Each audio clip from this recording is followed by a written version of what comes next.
They say I walk like a king, talk like a king. You can act around now, say the same thing. They chasing the fame, they got one the name, but they ain't got what's running through these veins. Make way for the king.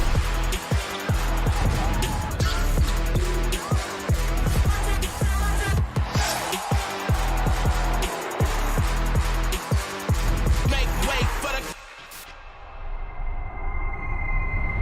big shots, big balls, big rings, big rocks, big bag, big moves, big cars, big man, big plan, get lost. We've been this wrong. Look at me now, they can't hold me down. So give me the crown. We're not the same, we're not the same. We're not the same, we run everything. We're not the same, we're not the same. They ain't got what's running through these veins. Make way for the king. Good evening and welcome back to another season of Cheyenne basketball here live on Mustang Media.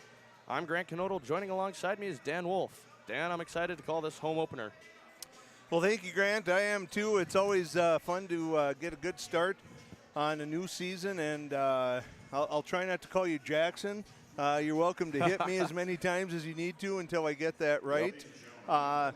But yeah, you know, for both of these programs, we have their second game of the year, and boy, anytime it's a new season, everybody's optimism is high. And looking back at last year, kind of a recap of 21-22 for the season, you know, that was Coach Kenyon Wingenbach's first year at West Fargo Cheyenne, and they achieved things that had never been done before. Did a phenomenal job. It was fantastic. The run they went on at the end of the season was truly phenomenal. Yep. They ended with a 17-3 record.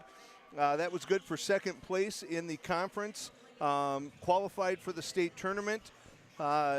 Didn't know it probably at the time, but faced eventual state champion Minot in the quarterfinals and lost that game, and then lost a close one in the second game to Bismarck Legacy. And certainly no shame in that or anything, but you know, what a tremendous amount of accomplishment, taking a group of girls that had never achieved anything like that. The Mustangs played a week ago out in Mandan and dropped a close game. It was 66-58. I'm sure Coach Wingenbach's looking to have that team improve on last week. And, you know, anytime it's the beginning of a season, there's always going to be those rough patches. Yep. Kids are going to struggle with certain things, and there's kind of that anxiety. And once you kind of get a few games under your belt, things get a little easier. Especially for the younger players. Absolutely, but you know, things don't really get so much easier tonight because you're playing Fargo Davies, and this was a program that they split during the regular season last year. The Davies Eagles blew out the Cheyenne girls early in the season before the Christmas break, I think it was, or just shortly after. Yep. And then, you know, the Mustangs returned the favor, probably as big a blowout as Davies had all last year. And so, but Davies ended the regular season at 18-2. They were the EDC champions of the regular season. They took third place. Ironically, they also lost to eventual state champion Minot, except theirs being in the semifinals. And they went on to take third place at the state tournament, defeating Red River. Minot is back strong again this year. Minot, I had a chance to catch a little of their game against West Fargo High last week, and wow, those two freshmen both have received Division I offers, I believe, already. They are impressive to see, and you know, certainly they're going to fear no one, having won last year, and they're going to be a tough team to beat, that's for sure. That is true. Davies, their lone game so far this year was last week. They defeated Grand Forks Central in an opening. So we have an 0-1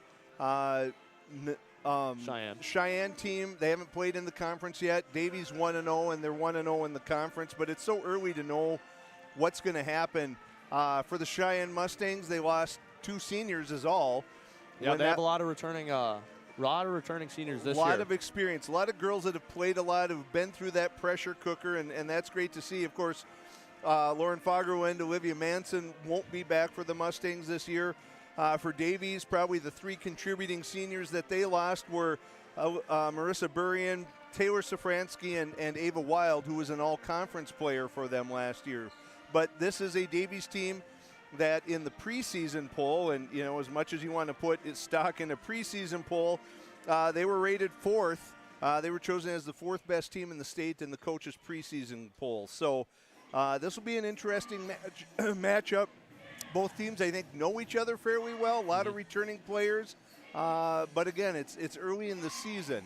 In one of these games, these girls have played against each other for their whole entire lives, so they know how it goes. Absolutely, they know each other. They know each other's games. They know each other's tendencies. I would say for both Coach Tona Safransky for Fargo Davies and Coach Wingenbach for the Mustangs, these are coaches that your programs are successful because of your attention to detail. So I'm sure they're both very well prepared and coached for what is going to happen tonight. Of course, what we're going to see is who executes better, maybe who wins some of those 50-50 balls. And in talking with Coach Wingenbach, he kind of focused in on a few things that he thought were going to be most important. So we'll go to the keys of the game for the Cheyenne Mustang girls tonight as they get set to face off against Davies. So you see the keys of the game. Cheyenne, very tall compared to most other teams. So if they can use their size and contest rebounds, they steal a couple more possessions, they can get a couple points. Absolutely. I think you control the boards, you control tempo, you just don't give up second chance opportunities very much, and that is an advantage that Cheyenne's going to have over a lot of teams this year. If they can get extra possessions off of that, but if they can also take care of the basketball and force the other team into making mistakes, that's how you beat maybe a little better team. Yep, absolutely.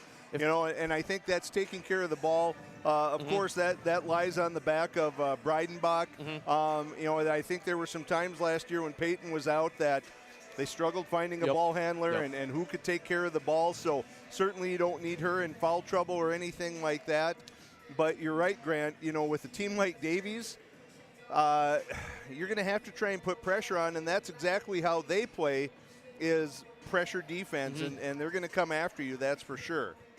Another thing is they need to shoot with more efficiency. Last week, they were 22 from 72 from the field, shooting only 31%, 3 from 24 from three-point line. They need to improve that, I think, to get I'm sure Coach Wingenbach agrees. One of the things that stands out to me about that run that they went on last year was the fact of timely shooting. You maybe don't have to shoot well an entire game, but you got to make big shots when it matters, and that was one thing they were exceptional at last year. So, I think the confidence, you've been here before, you dig back deep into what you remember, what you know of that, and play your game, and I think everything takes care of itself. I agree. Mustangs have good players. They just need to be more confident, and confidence when it comes to sports is such a fickle thing. It really is. It's not we can talk about it all day long, but until you actually have it or until you display it, that's all you're doing is really talking about it. All right, so we're going to take a break for the national anthem. We'll be back right after. Our health. It's what keeps us doing what we love. It keeps our communities strong. So, how are you doing? There's no easier way to take care of yourself than checking in with us, your primary care team at Essentia Health. In person or online, we offer scheduling and appointment options that fit your life. We'll care for you today and keep an eye on things for the future, and if needed, get you back on track. So take some time to connect with us, because it's always good to check in. I think what makes Touchmark special is how you feel when you walk into Touchmark at Harwood Groves. We often hear that it's like a North Dakota hug. I think it's the people that make Touchmark special. One of the things that makes Touchmark is the caliber of the team members here. You could ask them for anything, and they'll say, we'll take care of it. Every day that we walk in these doors, we really take time to listen to each other, to listen to our residents, and to be there and to be a friend.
There is no off-season for greatness. You do what it takes to stay in the game. And so do we. Our commitment is to keep you moving forward. Essentia Health, Orthopedics and Sports Medicine. Like nowhere else. Welcome back to the game tonight between the Davies Eagles and the Cheyenne Mustangs. I'm here with Dan Wolf. Dan? Yeah, you know, as we're looking down at the benches and the starting lineups are being announced here. For those of you tuning in on YouTube, you may see the pink shirts for the Cheyenne Mustangs tonight, and that's in honor of Coach Kenyon Wingenbach's mom, Mary, who was just recently diagnosed with breast cancer. So they are having a pink out tonight to support Mary Wingenbach, and I believe her and Kenyon's dad, Ron, are here in the crowd. I saw Ron earlier. I'm not sure if I saw Mary here, but they're here to support their son. And so, of course, from Mustang Media, best wishes, and go out to Mary Wingenbach and hope that all goes well with her treatments and she's able to beat this thing and come back stronger and better than ever. Yep. So right before this game started, I just want to take a look at the 93-51 victory over the Davies had over the Knights. They controlled the ball well that game. They 22 assists. They shot 40% from the field, shot 29 from three, had plenty of opportunities at the line, shooting 27 free throws. Yeah. So Cheyenne, they really need to make sure they can stop this offense. Well, that's absolutely right. You know, Davies plays that up-tempo. They're always attacking. They attack defensively. They attack offensively. They make you work, you know, the entire game. And so, you know, you said those stats, and it's not a shock to hear that they were able to put up over 90 points against the Knights from Grand Forks Central. You mentioned earlier that Cheyenne needs to shoot the ball better, and that's correct. And, you know, Olivia Manson, those of you who are Mustang fans and you know, tuned into our broadcast last year know what a sharpshooter she was and kind of how she was the driver of the shooting. And oftentimes as she shot, that's how the rest of the team went. But, you know, this is also a team that we know Maya Metcalf, who's committed to Minnesota State University Moorhead. She plays inside and outside. It's just a team that has a lot of good players, and I think everyone needs to contribute. That would probably be the other thing. Getting everybody involved. Everybody involved. That run that they went on last year, there were different people that stood up at different, you know, that stepped up when it was needed at different times. Carson Sanders one night, Peyton Breidenbach the other. You know, Brenna Dick maybe a different night.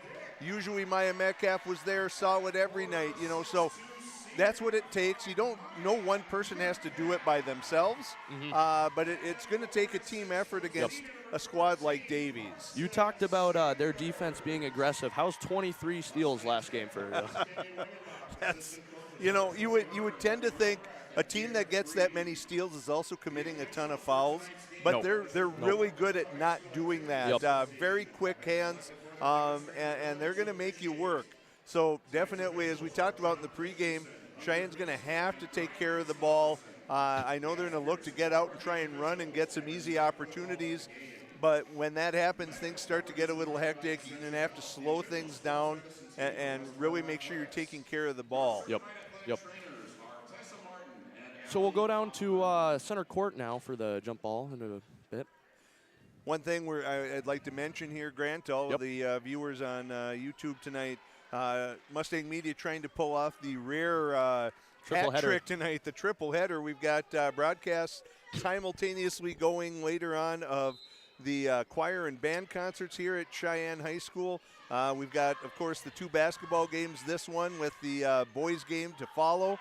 And then there's the hockey game between the Mustangs and the crosstown rival Packers going on as well. So we're going to try and bring you action from all three, and we all have our fingers crossed. Morgan Valvo has us in her good hands. We know she's going to do a great job for us here tonight, and we hope we're in for two really good games. So the jump ball was won by the Mustangs. pass tipped out of bounds. Cheyenne did retain. Working on the perimeter. Brenna drives in. Carson Sanders on the wings. Yeah, And shot clock. There's some of that defense that we talk about. Working the perimeter. Davies is so quick on defense. We talked about the size of the Mustangs, but Davies equals that in their quickness, and it's really hard to get to the rim. And so good job, good defensive sequence by Davies there, forcing the shot clock violation by the Mustangs. Everson drives in. She's fouled before she could get the shot off. Fouls on. Who's that on? I think that was on Brennan Yeah, Dick. that was on Dick. And that was Ashton Safransky flash into the basket. And we're going to do quickly. Brooke Johnson going to come in for Brenna Dick.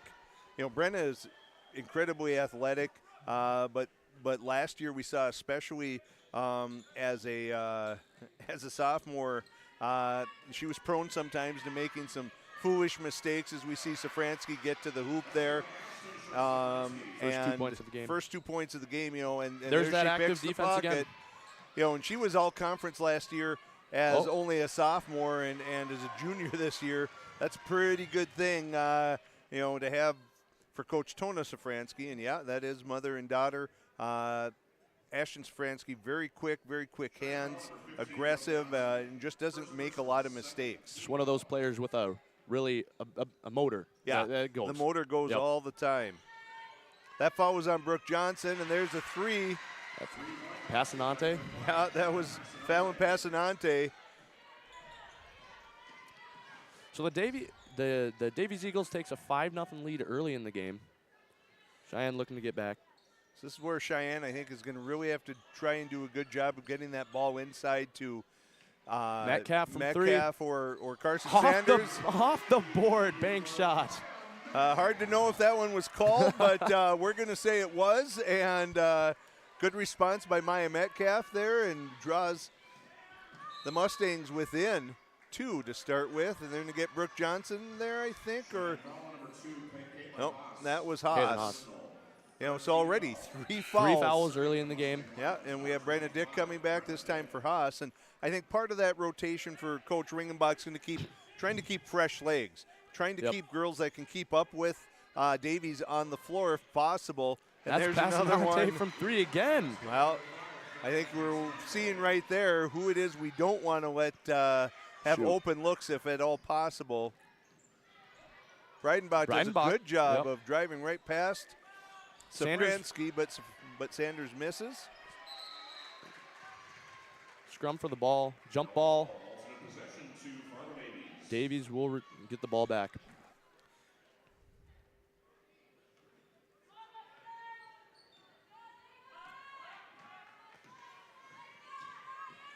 That's Fransky bring the ball up, driving, throws up a shot, catch. I think she jumped from out of bounds on that one. Yep. Little contact with Breidenbach, and ball sailed over the backboard, and Safransky jumped from out of bounds. See Davies applying a ton of pressure. Safransky just takes the ball from. And Coach Wingenbach's going to take that first time out as they're down 10-3 quickly in the first few minutes here. We'll step away for a quick break and be right back. At Touchmark, we really take an input from both the community, our residents, and also our team members. And there's something for everybody. It runs the gamut. You have the freedom to participate or not, as you choose. I personally like to play bridge. I like their book club, all the concerts that they have, the music almost every day. We like everything that's here. And you find it here. Every day is a different day. It's really about developing programming that is meaningful and beneficial for everyone. So welcome back. It's 10-3. Davies leads, 15:43 left to go in the first half. As a coach, you hate to start burning timeouts that quickly, but I think Coach Wingenbach felt he just needed to get the girls settled down a little bit and make sure everyone was on the same page with what they're running. Good backdoor cut there by Metcalf, and she's going to draw the foul. I think that's going to go on Passanante there. Yep. We see that high tempo, aggressive defense already. We saw the Safransky taking the ball away early. 2 steals already Yep. by Safransky. First from Metcalf is good.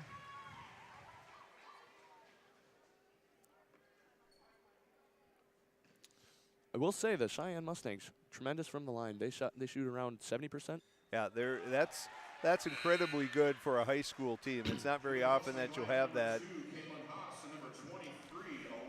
So we see Haas back in, and the first action of the night for Elena Holder. I know right before that last time out, Brooke Johnson kind of landed awkwardly and looked like maybe she tweaked an ankle here, so we'll have to see how that turns out. Safransky from deep, and she gets it.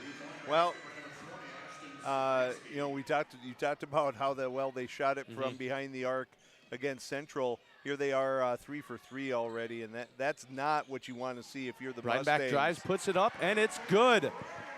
Heavily contested shot. Breidenbach somehow gets it in. Great job. Waka was, you know, really playing to try and draw that foul, and good body control by Peyton Breidenbach to avoid the contact there. Pass is thrown away by Ashley Waka. Or no. Is that Brooke Everson? I guess I didn't see. I was looking to see how Davies was going to set up there. Turnover by Davies, and Breidenbach's going to set things up here. It's a rare turnover. You got to take advantage of it. Metcalf long on the 3. Ooh, a lot of contact there. Benedict hits the floor. Cheyenne no call, but Cheyenne retains possession.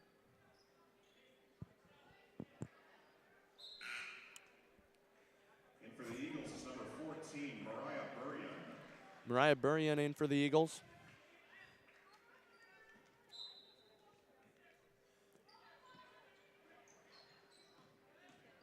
Benedict drives to the basket. She doesn't make it, but she is fouled. She will go to the line to shoot for 2. That's one of the strengths of Benedict, and I think what often throws people off, she is so comfortable dribbling with that left hand that you would assume that she is a left-handed shooter, but indeed she's a right-handed shooter. So that makes her, you know, very tough to guard. You know, most of the time defending in basketball, you want to drive the ball handler to their non-dominant hand, but that would not bother Benedict in the least to be forced to the left-hand side. Herford and Sanders in for the Mustangs. Dick's second shot is good. 8-13. Davies leads.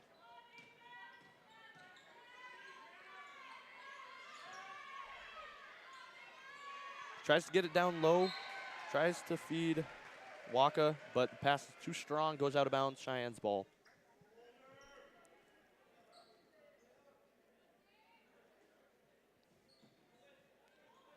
Davies elects to stay in the press. Forced out of bounds. Cheyenne will retain possession again. Yeah, they just keep that pressure on you, and it just wears you down. Really makes you utilize bench players more. Yeah, you have to go deep into your bench, and you have to focus so hard on just getting the ball up the floor that, you know, it makes it hard to focus on the offense then, as Haas is going to spot one up here. Bang! Nothing but net there, and that's going to be enough for Tona Safransky to take a quick 30-second timeout. We'll stay here for this one. Obviously, whatever Coach Wingenbach talked about in his timeout has helped, as that 7-point deficit has been dropped down to only 2. And that was only a minute and a half ago. It seems like there's a lot of action that took place, but that was literally only a minute and 28 seconds ago. So Cheyenne kind of regaining a little of their mojo here, a little confidence and knowing, hey, we can play with these guys. We can handle this. Yep. Making smart passes. Keeping the ball.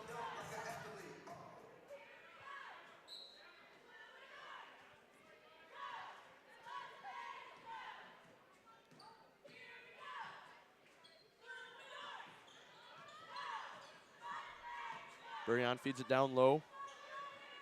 Wheelman puts it up. Great find. Did not look like Wielden was open, but she comes down with it. Good strong move to the basket there and finish. That's Holders fouled by number 22, Waka. Davies foul number 22, Ashley Wacha, first personal, third team foul. Both teams up to 3 fouls early.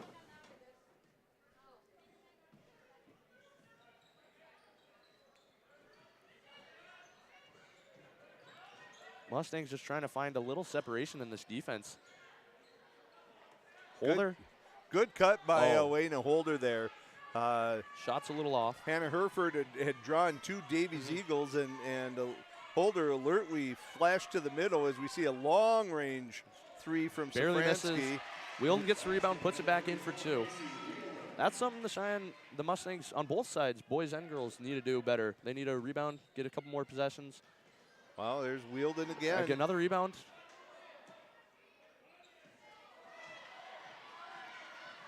Quick 2-on-2. Puts the floater up and good. Good aggressive move by Brenna Dick. If you can get Davies on their heels a little bit, you have to attack.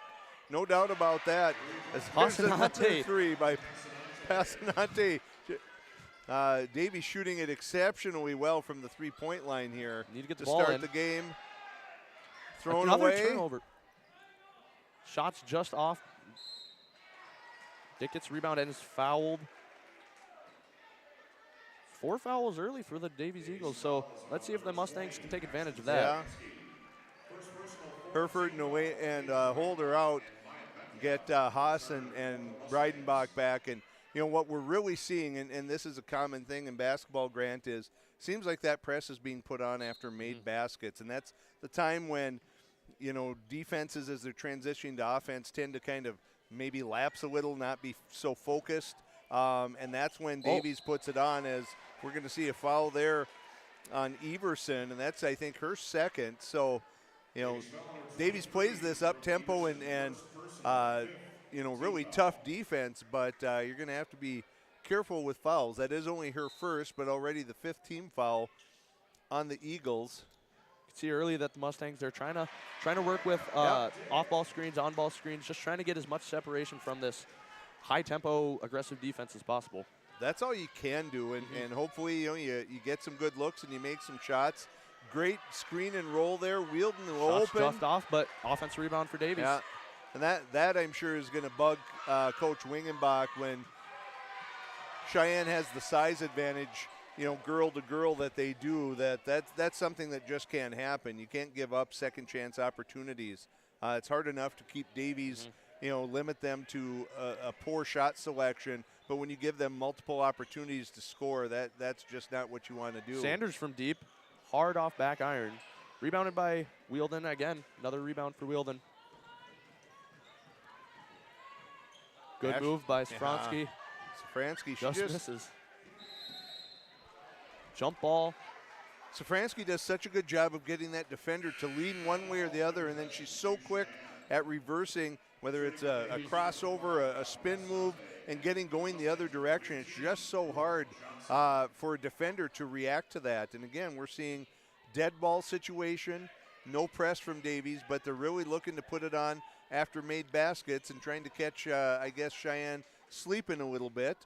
As Metcalf. Top of the key. Hard again off back iron. Goes out of bounds. Davies ball. For the size advantage that the Mustangs have, we haven't seen a real concerted effort yet to get that ball down inside, either to Metcalf or Carson Sanders. So that bears watching to see if we're going to be content to pull the trigger from 15 to 18 feet, or if we're going to look to try and get it inside. Backdoor cut there by Passanante, not open. Now they look for her. Solid defense from Metcalf, getting that ball away. There's Shots a good off, rebounded by, rebound. yep, there you go. Pushes the court up to Brennan Bach. Metcalf from 3. No doubt about it.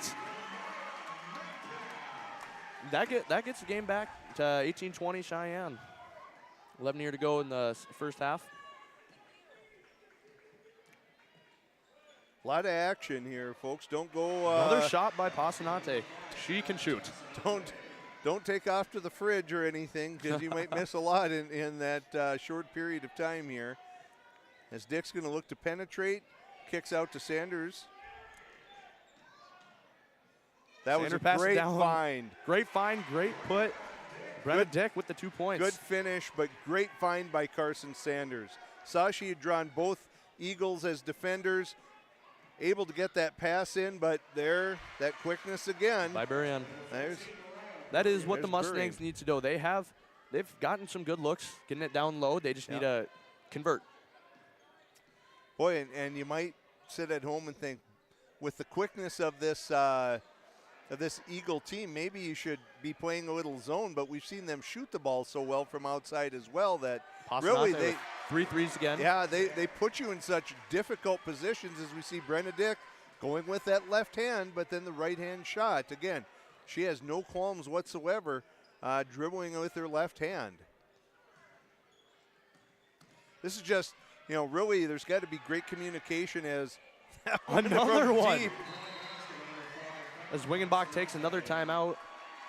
We'll step away real quickly. We'll be back after this short commercial break.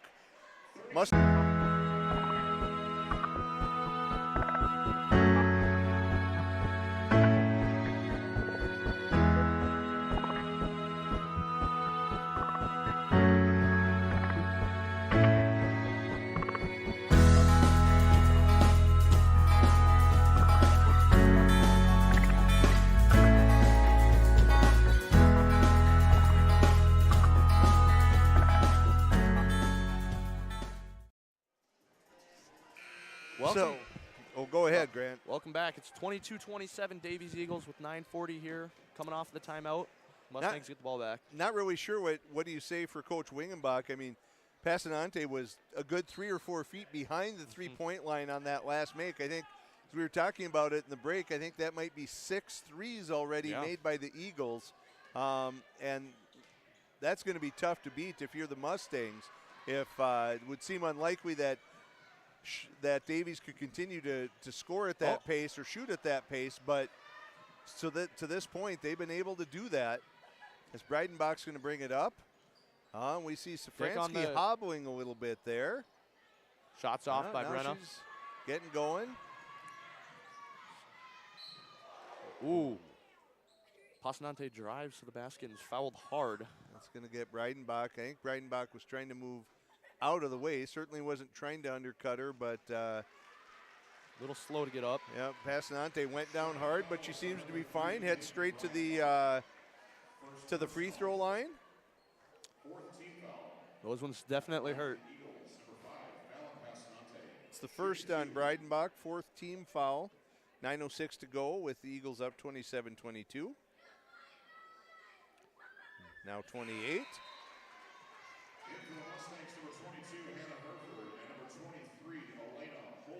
We do see the Mustangs getting some good looks underneath the basket, though. Yeah, they've gotten decent looks, but I think probably the biggest thing is they've obviously the threes that Davies have made have been, a lot of them been contested, but Davies is shooting it so well, and they've let Davies get to the basket too often. Yep.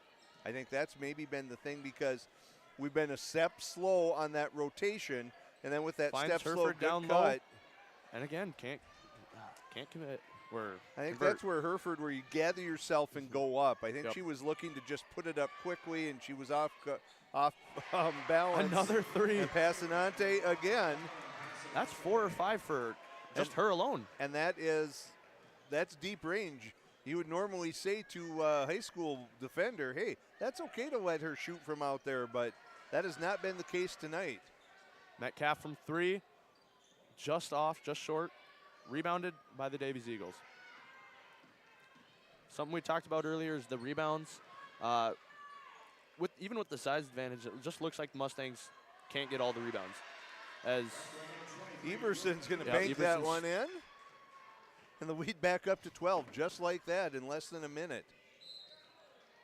Going to get Ashton Safransky on that one with the reach. That'll be the 6th-team foul on Davies. So next one, Cheyenne will be shooting the bonus.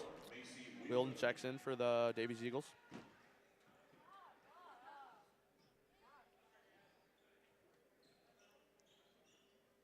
Dick finds Metcalf down low. Metcalf puts one up just hard. A little too strong. Back off the back iron there. A good look for the Mustangs, though. Hannah Hereford getting a piece of Burry in there. She went by. We were in a perfect angle to see it. Indeed, that was a foul. Goes to the line for 3. And that's the Mustangs' 5th. So, you know, early in the game, both teams getting into maybe a little foul trouble. I don't know if there's anyone with more than 1 at this point, but it certainly seems like everybody has 1 at this point. You know, with 8 minutes to go, that could be a factor as we get closer to the end of the first half. You know, who's going to be that Mustang or Eagle player to pick up a second, or, you know, you don't want to leave someone in and let them get a 3rd foul before this half ends, as the lead is up to 13 now as Burrian shoots her 3rd and makes 2 of 3. 36-22, Davies. Haas brings the ball up.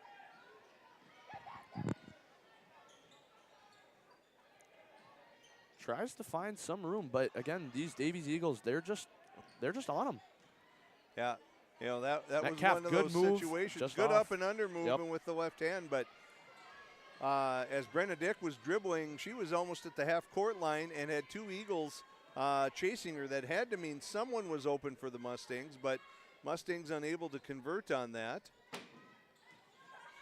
Safransky from inside, just inside the arc, buries the 2.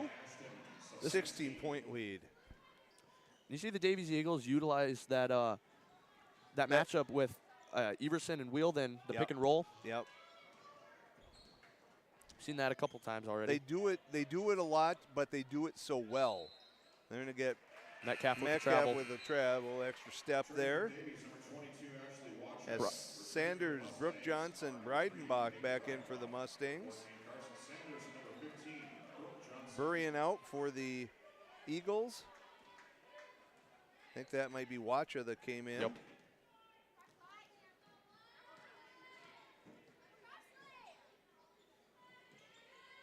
Oh, good find down low, but it's was good defense by Carson Sanders. Hereford from 3, just off. Mustangs having a little trouble converting. Yeah, I think one of the differences, Grant, that we're seeing is Davies, when they're pulling the trigger on that 3, even when they're deep threes, as Passanante is going to get fouled there, I think, by Carson Sanders. Yep. Davies is set. They're ready to shoot. To get set, you know, really wasn't set and ready to pull the trigger on that one, and that makes a big difference when you're drifting one direction or another, especially from a shot from distance. That's really hard to gauge. Passanante's first shot is good. 39-22, Davies Eagles. Well, on the positive note for Coach Wingenbach, Passanante is only a freshman, so he's only got 3 more years to watch this. And she has played extremely well, and Coach Wingenbach is going to take his 3rd timeout of the half. Mustangs down 40-22. We'll be back after these messages. Here, when your future lies ahead, we help set you on the right course.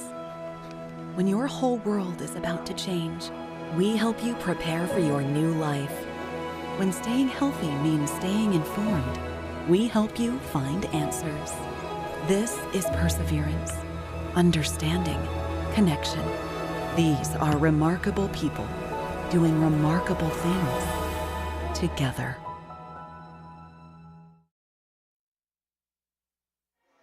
Coming out of the break, Cheyenne's down 22-40, but we'd like to thank Essentia Health for being the proud partner of our Cheyenne Mustangs media team and this broadcast. Essentia Health, care close to home. Well, you hate to burn that many timeouts in the first half, but this game is kind of teetering on that point where it's going to get away from you and there's just no chance. You know, the short answer is how many timeouts do you use in the first half, and the short answer is all of them if you have to. Yep. You know, you've got to do everything you can to try and keep this within striking distance. And, you know, I don't think it's that Cheyenne has played horrible defense or anything like that. This has been a shooting clinic thus far by Davies. They are, you know, they're going to be a dangerous team if they can do this on a nightly basis. Now, that's probably not going to happen, but tonight it certainly is. And you match that with their defensive intensity, the way they like to push the ball, the way they execute on offense. That makes for a very tough team to beat. Now there, Hereford's she was set, she was ready and waiting, and the result much different. And it's not like the Mustangs have been playing bad on offense. No. They've gotten lots of good looks. It's just they can't convert. No, they just haven't shot. They haven't shot at the same clip that Davies has. Exactly. And it, it would be a lot to ask any team to do. Oh, Hereford almost comes away with that one. Then they're going to get her on that. And that'll put Davies at the line in the bonus, and that's going to be number 22. Watch it go into the line, and that's second foul on Hannah Hereford as Breidenbach's going to come out. Brenna Dick back in. Davies shooting 56% from the field this game, 6 of 9 from 3. Ashley Watch at the line for Davies, shooting 1 and 1. First one's hard, rebounded by Hannah Hereford. Pushes the court, little floater, just off. Rebounded by Davies. I think what's interesting as well, Grant, and that speaks a lot to how talented this Davies team is Coach Wingenbach almost gets run down by Wielden there on the sidelines. Davies only gotten 6 girls. They're going with 6 girls and playing at this high pace. Cheyenne has gone 8 deep so far, and Davies there doesn't seem to be any letdown in the pace or the intensity that they're approaching things while only going with 6 Dick players. finds Holder on the wing. Holder shoots in and out. Battle for the ball down low. Cheyenne will keep the ball. That was Carson Sanders and Wielden. Yeah, they were battling, and I think it just popped off of Wielden's hands there. That's something we talked about earlier. Is we haven't seen a ton of that yet, but fighting for that loose ball. Trying to get it extra possession as Hereford takes a shot short. Good. Oh, rebound. Great position for a Holder, just unable to convert. Oh, out of bounds. That'll be Cheyenne's ball.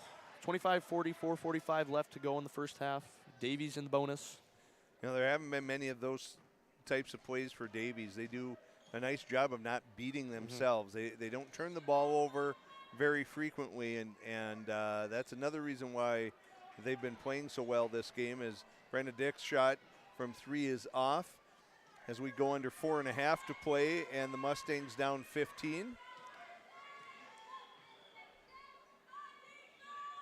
Now a little slower tempo offense from the Eagles. So they're going to reset. Fronsky drives, fouled by Hereford. And that's going to be 3 on Hereford, and that's going to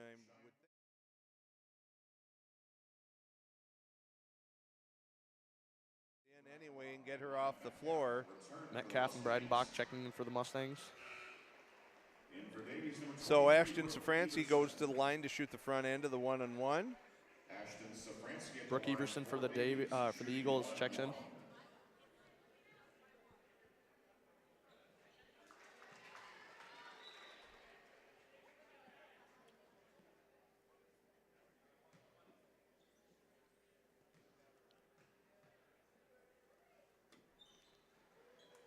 Second shot's off. Rebounded by Metcalf.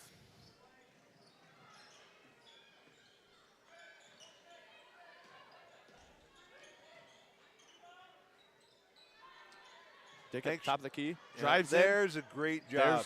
I was just going to say, I think what we have to do is for the Mustangs, they're going to have to start attacking a little bit and putting some pressure on Davies and force them either to foul or to let them through.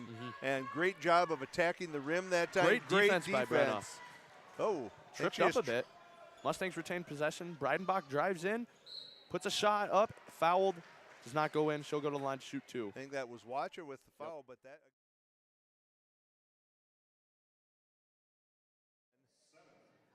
Second foul on. That puts the Mustangs in the bonus. Yeah, I think that was Watcher. I think it's going to be 2 shots for Breidenbach, but nails the first one. Or maybe they're saying that was on Passanante.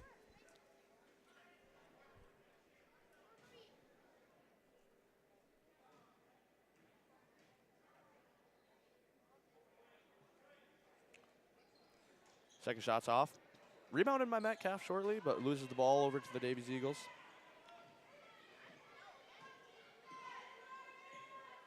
Again, Safronski kind of being the leader, being the charge for the Eagles. This is off Passante. That might have been the first time Passante has missed a three. A little floater, running floater by Benedict. Maybe not the shot you want in that situation. I don't think it is. When you have a 3-on-2 advantage, I think you want to see if you can get something better than that as Watcha cashes in from the baseline there. And it's back up to a 15-point lead as we've gone under 3 minutes to go here in half number 1.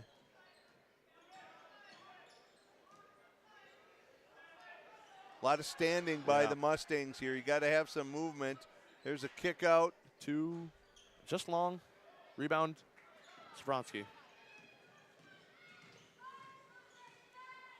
Again, it just seems like these Eagles, they're just pushing the ball. They're just pushing the pace. They do, but they take what you give them. I don't think they do it for the sake of doing it, as we see Watcha go to the down the lane and get to the basket and extend the lead to 17. Mustangs. Okay, so there you go. Get Good it down job low. getting it low. Kick out. Holder from 3, just off the iron. Oh. Great effort by Benedict, unable to save it. Hey, Mustang fans, if you have a daughter that's in grades kindergarten through 5th grade, this year the Mustang girls basketball program is introducing their Mini Mustangs program.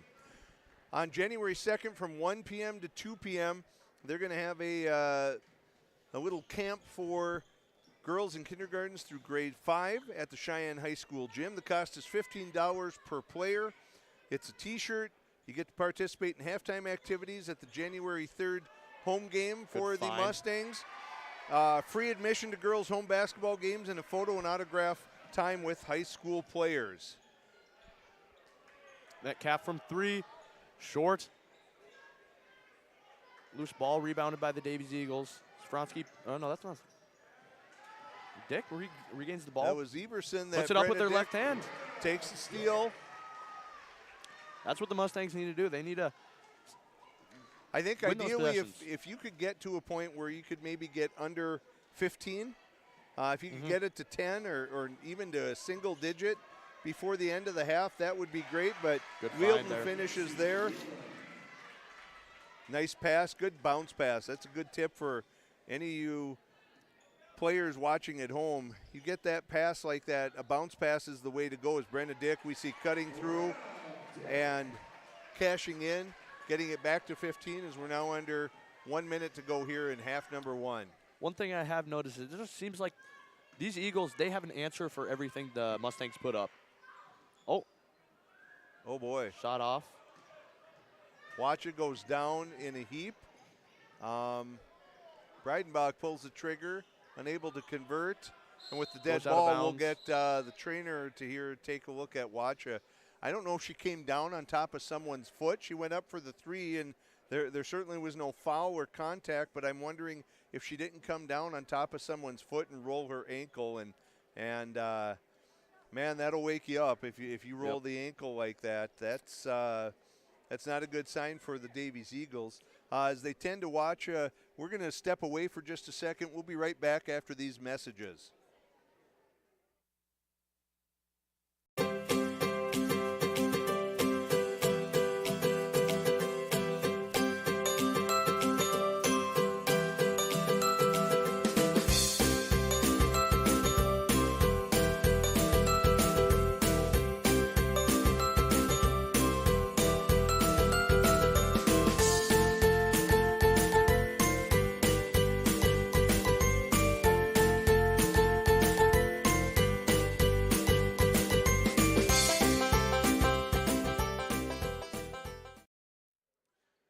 Welcome back. 29.8 seconds left in this first half.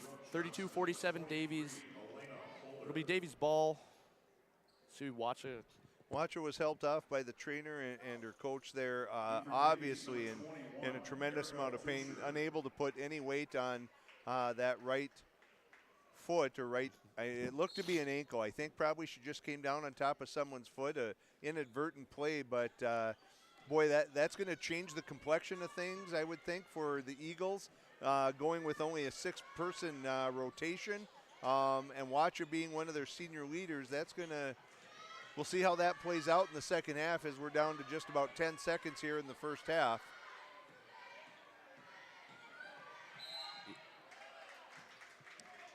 That's a foul on. There to get Sanders on that one on the floor as Everson was pushing.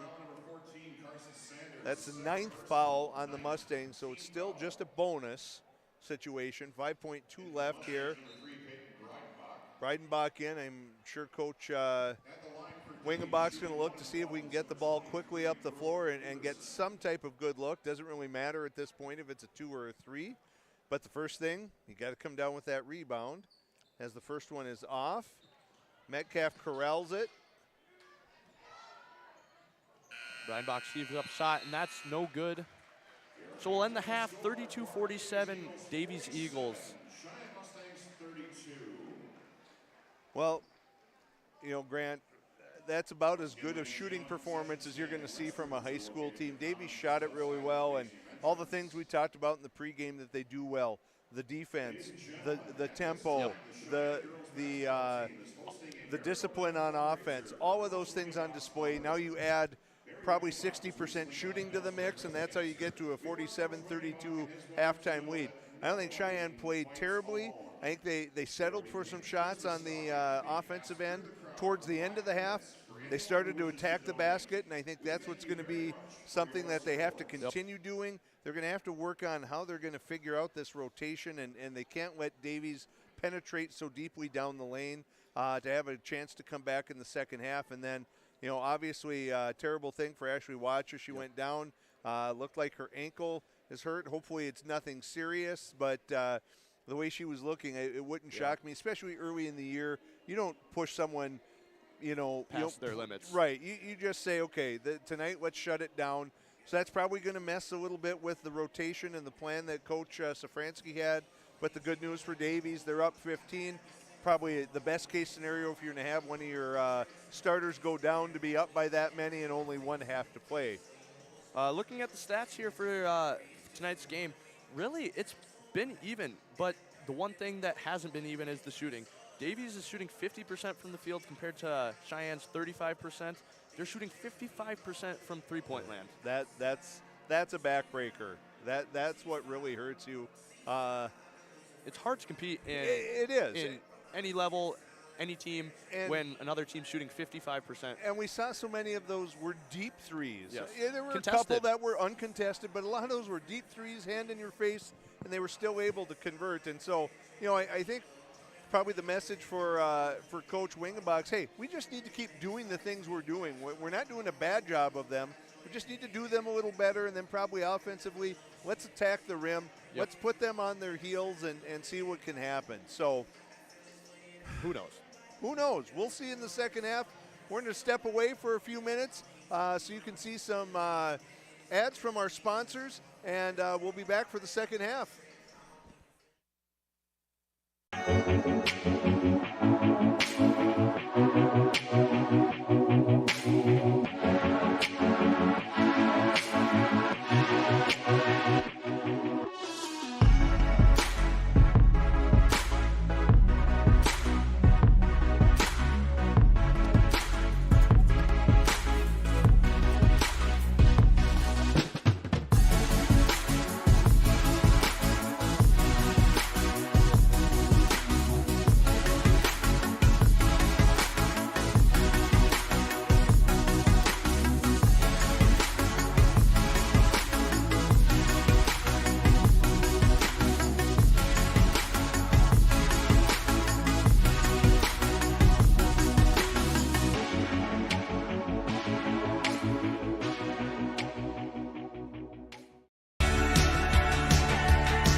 Touchmark is a place where you can really be yourself. It's a complete family atmosphere from the residents to the team members to the community. There is just such a homey feeling here. The energy and the positivity, I think, is what's really important. You come in, you feel like you're part of a family, you're building a relationship, you're building friendships. We feel very blessed to be here at Touchmark.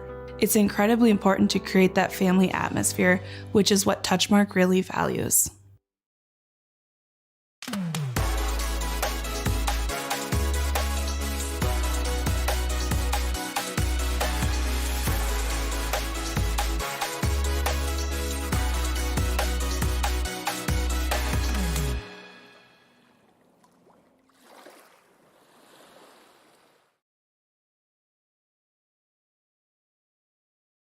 Touchmark at Harwood Groves is located in South Fargo, North Dakota, on a 14-acre garden-like setting, and we have everything from cottages to apartments, a health club, activities. We tend to take groups of residents out downtown, which is just a very vibrant and growing community. The easiest way I can say it is we are going to treat our residents the way that we would treat our best friends. That's what it feels like, and that's what I love about my job. It feels like a family. Here, when your future lies ahead, we help set you on the right course. When your whole world is about to change, we help you prepare for your new life. When staying healthy means staying informed, we help you find answers. This is perseverance, understanding, connection. These are remarkable people doing remarkable things together.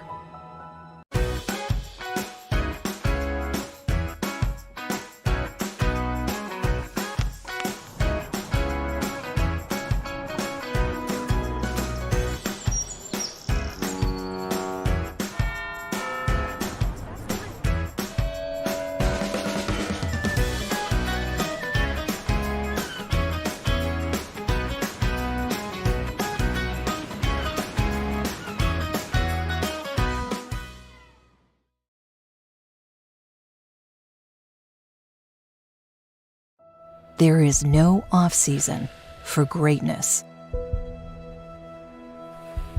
You do what it takes to stay in the game. And so do we. Our commitment is to keep you moving forward. Essentia Health, Orthopedics, and Sports Medicine. Like nowhere else.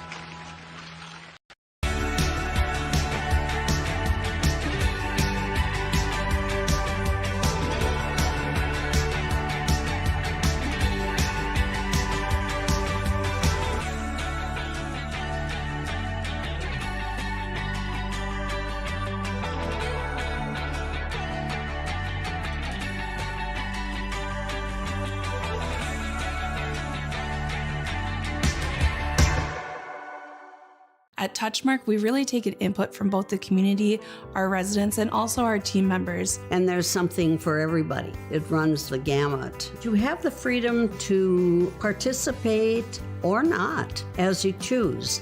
I personally like to play bridge. I like their book club, all the concerts that they have, the music almost every day. We like everything that's here. And you find it here. Every day is a different day. It's really about developing programming that is meaningful and beneficial for everyone.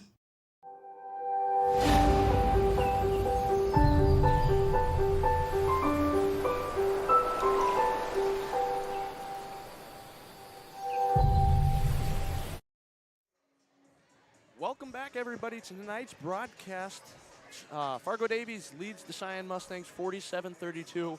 But before we get back into things, we'd like to thank Bell Bank. Bell Bank Mortgage is proud to support the West Fargo Cheyenne Mustangs. Rates are great, so if you're ever considering moving up or maybe even becoming a homeowner for the first time, talk to the experts at Bell. We'll help you make home happen. Bell Bank Mortgage, equal housing lender. Go Mustangs.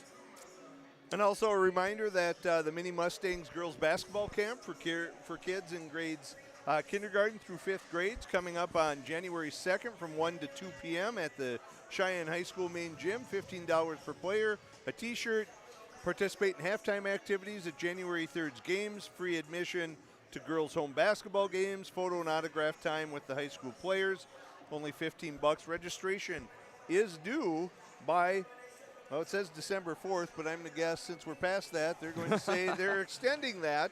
And payment is available via Venmo to Coach Wingenbach or by check to Cheyenne Girls Basketball, dropped off at Cheyenne High School. So as we get close to the second half, Grant, you know, I think probably the key here for Cheyenne, you can't get 15 points back in 1 minute or anything like that. Take the whole. It's going to take a while. So I think what you want to do is in that first 4 or 5 minutes, let's see if we can get it to single digits. Yep. And then start chipping away at it.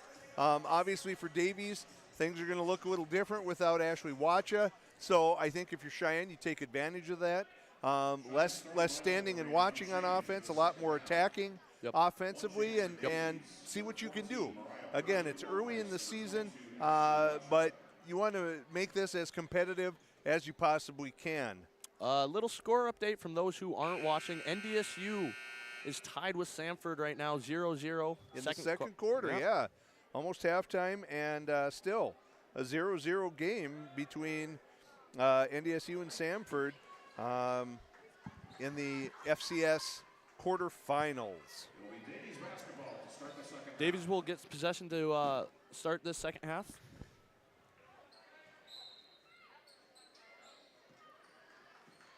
Skronsky possessing the ball up top. Gets a screen from Wielden. That pick and roll, we've seen that. Wielden was open.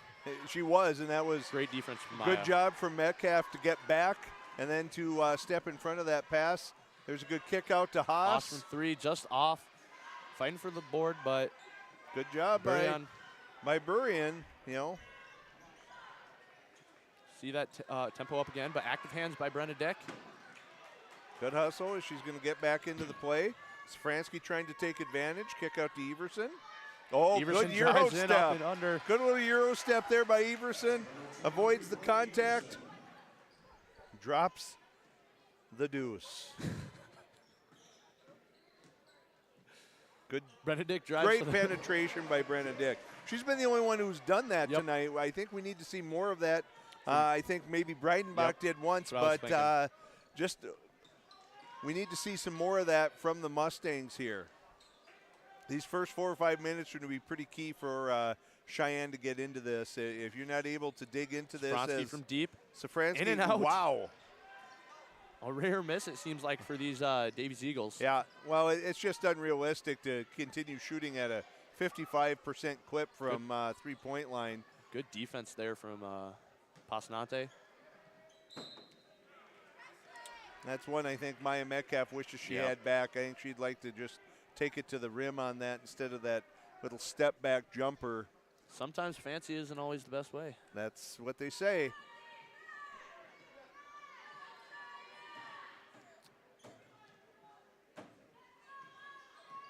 Safransky with the ball. Just it off to Fonte. Drives. Kicks Great it underneath. bounce pass to Wielden. Can't handle it, though. But again, they work for that loose ball and get it back. We'll go out of bounds. Looks like Brenna Dick touched it at the last Well, lady. I don't know. It looked like she tried to avoid touching it because she thought it was off of Davies, but the call was off of Cheyenne. So either they're saying Carson Sanders touched it or Brenna Dick did. Whoever it was, regardless, it's a Davies possession and inbounds pass as they get it out. From deep. She's got, you know, I think the other thing that really works in her favor is the quick trigger. Yep. She doesn't take her long to set. When she catches that, she's already ready to go with that shot. It's Carson Sanders. Oh, she got into, there you go. Good find down low. Backs her down, puts it up. Oh, just a little hard. Yeah, but taking advantage of that size differential. Mustangs will retain possession. The ball goes off of Davies. See, I think that's a good thing to do, get that ball into Sanders. Eventually those will fall. Yeah, and she was being guarded by Burian, who's giving up a few inches for sure on that.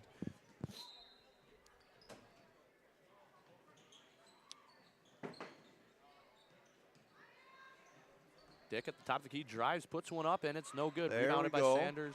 This is out to Metcalf. Metcalf, again, in and out. But a good effort by Sanders to try to go for that ball. Draws the jump ball. Good job by Sanders. And it'll stay here.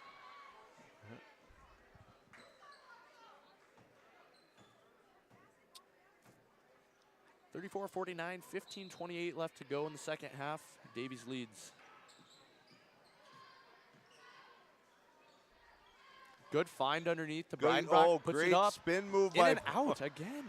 Great spin move by Breidenbach, creating the space she needed to get that shot off. Just enable and Good find. Great backdoor cut right there by Passanante. Great pass by Safransky. They had set that one up. And they're just waiting for the Mustangs to fall asleep because they're so active that. Well, I think knowing that Cheyenne was going to have to try and be aggressive on the defensive end as they're going to get Wheeldon there on a reach for that pass. Knowing how aggressive Cheyenne's going to have to be, taking advantage of that aggressiveness. Passanante drags her player out behind that three-point line, that quick cut back door, and really excellent execution there by Davies. Brooke Johnson checking in for the Mustangs. Breidenbach inbounds it. Oh, good great find. cut. Johnson, she's good back. finish. Yep, Brooke she Johnson. Came out earlier. She was out earlier. Looked like she had maybe rolled her ankle, but back and playing. That's something the Mustangs need to do. They need to find those quick passes. Yeah. Get it underneath. Oh, Safransky good drives in. crossover and drops the drop pass. Wheeldon handles it, but gives it up. But that was a great move by Safransky. Oh. Little miscommunication there. Brooke Johnson maybe didn't realize how open she was. And then the pass was a bit high from Breidenbach. And right idea, though. Great idea, because she was open, but just a little breakdown now. Someone's got to count. Okay, they cover her up. I was going to say, you can't let Passanante sit out there. Safransky from deep. Pulls the trigger, and obviously. Good rebound. Yeah. And that'll be Burrian. Put it up. Again, that's something you can't let happen, but the shooting turnover. percentage not nearly as good. Brooke Everson steals it. Oh. And misses. One of those things where you feel too open and. Yeah. Do I slow down? Do I keep going at this pace? Safransky pulls the trigger. She can't. So, but good follow of the little shot. scrum going. And it seems that Carson Sanders is really the one ramping up the intensity now, diving after loose balls, going for rebounds for the Mustangs. All right, we're going to step away. Davies taking the timeout here. They lead 53-36. Ladies and gentlemen, we are very pleased.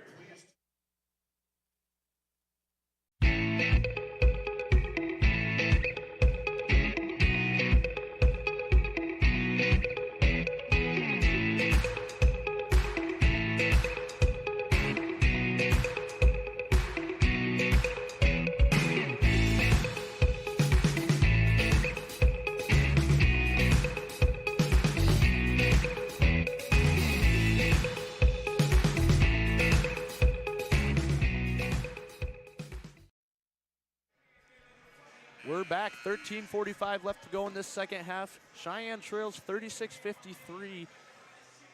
You know,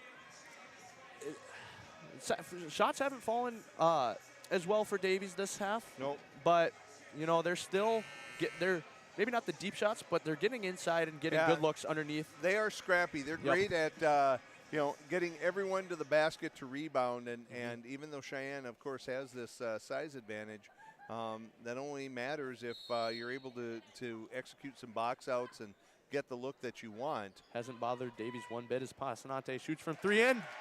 Nails another one. She's got to be up to 5 or 6 threes this game. Yeah. Dick dishes it down. Metcalf down low. Little hard off back iron. Safransky comes down with the rebound. Cheyenne, you mentioned Davies not shooting as well this half. Cheyenne has been ice cold so far to start the half. The only basket they've had has been that out-of-bounds play with Brooke Johnson cutting to the basket. They have not been able to connect, and they've had good looks. Oh! Fouled hard by Metcalf underneath the basket. She'll go to the line to shoot too. Metcalf goes up for the block. Ref kind of hesitated, maybe waiting to see if that foul or if that shot dropped. Second team foul at the line for Davies is Mariah Burrian shooting 2. Burrian shot. Good. 36-57, Davies leads. 13:09 left to go. First team foul on Cheyenne.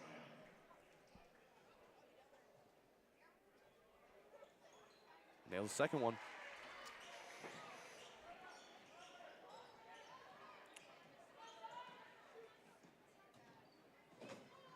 Dick drives in, or trying to find some help. Drives in, goes up, fouled by Wielden. She'll go to the line to shoot two. That's something we've really only seen from Brenna Dick tonight, is that she's been the one that consistently has gone to the rim and forced Davies to defend.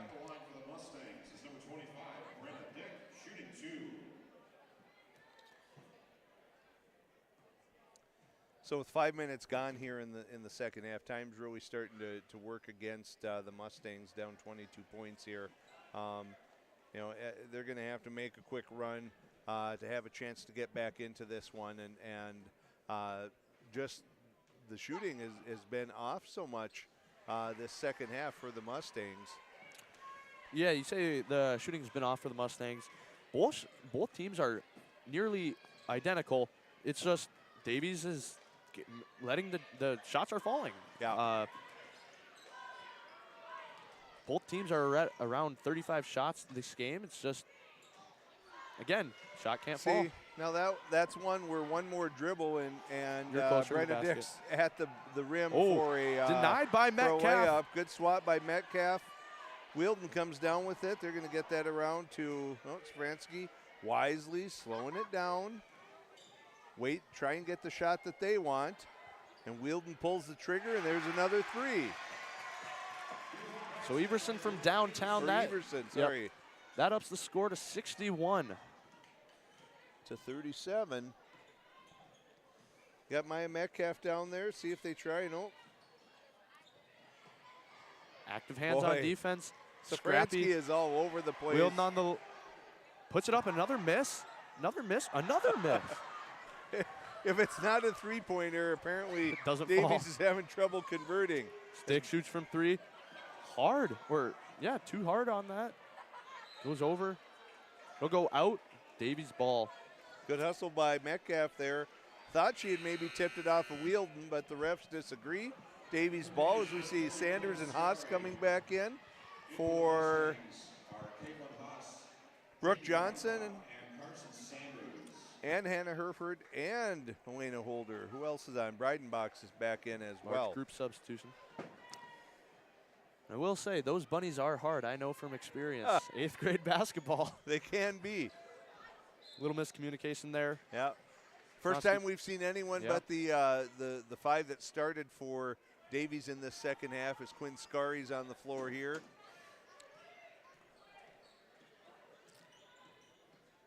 Scarry also a freshman.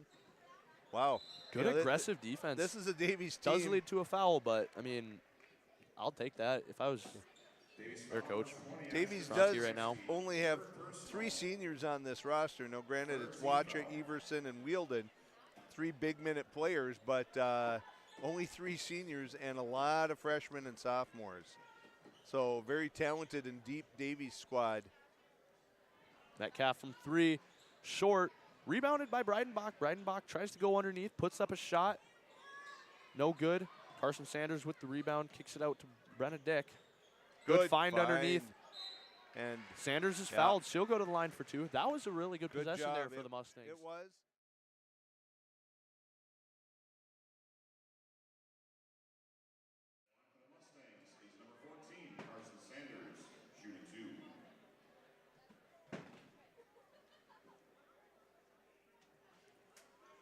First shot's no good. Mariah Burrian checking in for these Davies Eagles.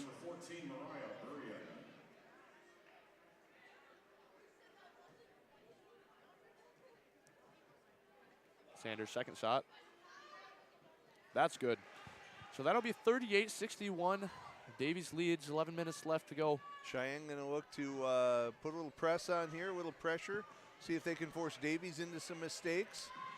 I'd say right about now is the time where you really need to get back within. Yeah, you have to do something here to try and make that happen. You go for it, and either it happens or it doesn't. As good defense by Brenna Dick. Finds Sanders. Backing down. Just another one of those shots that could not fall. Metcalf fighting for the ball, retains possession, but as she's falling out of bounds, throws it back to keep it in bounds, and it goes out. Everson going to take this out. Here's Scarry, the freshman. Good move there. Handles it just fine. Drives by Burian. Great Puts drive it up by and- Burian. And it falls. Brenna Dick wide open. Could have had the three. Tries to drive and she converts. I mean, that's a good choice. Good choice. You had an open look, but you also had wide open lane to get to the hoop for a high percentage easy layup, and she converts. Looks like Davies' offense is slowed down maybe a bit. Yeah. Realizing that they're up big. And Well, there's no need to be in a Exactly. rush. Ooh, whoa. A lot of contact there, no foul called. Davies As- fans and wanting a foul there's called the there. foul called on Carson Sanders. Looked like the Davies student section wanted a call earlier on that one. So Safronski's checking back in. Third foul on Carson Sanders. Herford, Johnson, and Holder checking back in for the Mustangs. Out go Metcalf, Sanders, and Breidenbach.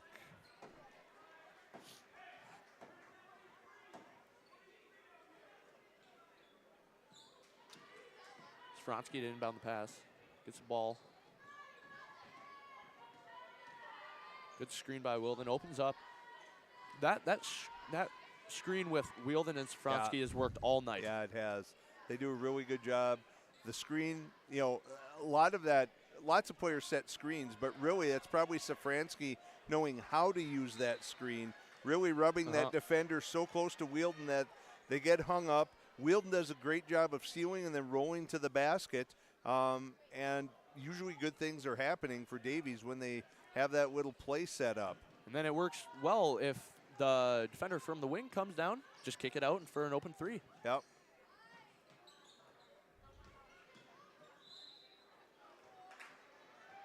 And to get Safranski on that one. She disagrees, but they're going to get her on that one. That's 4 on her. Pasanate checking back in. She's kind of the engine that makes it go, so she's going to have to sit. But again, when you're up 23, maybe not the end of the world. Yeah, ball needs to move. Not a lot of dribbling. You just need to move that ball. Good drive by Haas. Fouled. She'll go to the line to shoot 2.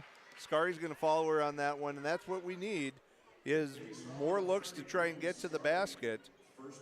You don't have Watch on the floor. You don't have Safranski on the floor for the Eagles, so try and take advantage of this as much as you possibly can. As Haas makes the first. Cheyenne shooting just over 50% from the line tonight.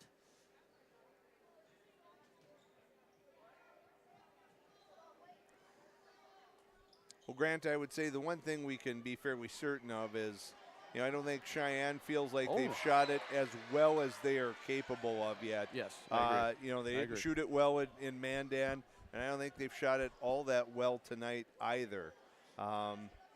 You look at this team from last year, and plenty of these girls are tremendous shooters and have shown that. Yeah, we've seen that in the past, but that's how basketball is. Sometimes you go through cold stretches and you know, just like hot Holder shooting. nails one from deep.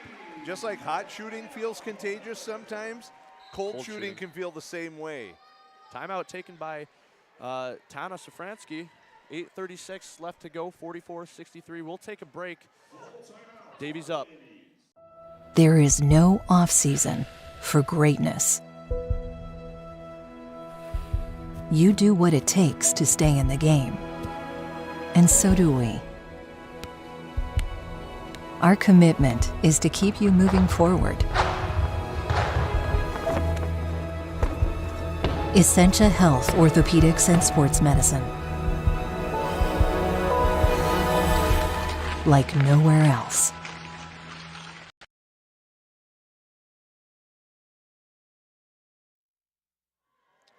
Welcome back, Mustang fans. We want to take this time to thank Apex Engineering Group, who helps make this broadcast possible. At Apex, we build confidence before we build anything. Find out more at apexenggroup.com. Update from the Fargo Dome. NDSU up 7-0 with a minute to go in the first half at the Fargo Dome. Samford with the ball at their own 27-yard line. So we see for these Cheyenne Mustangs, story tonight is just can't get the shots to fall. Yeah, not a great shooting night.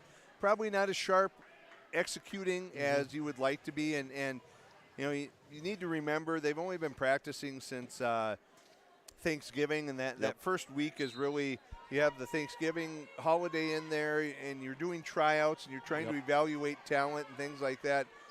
So they've really only had a handful of practices where they're working on things. I know when talking with Coach Tim Brandt during the boys' JV game prior to the girls' varsity here, he was commenting at how much better his JV squad looked tonight as compared to last week against Mandan, and he said that was true for the sophomores as well. Just everyone's a little sharper and that sort of thing.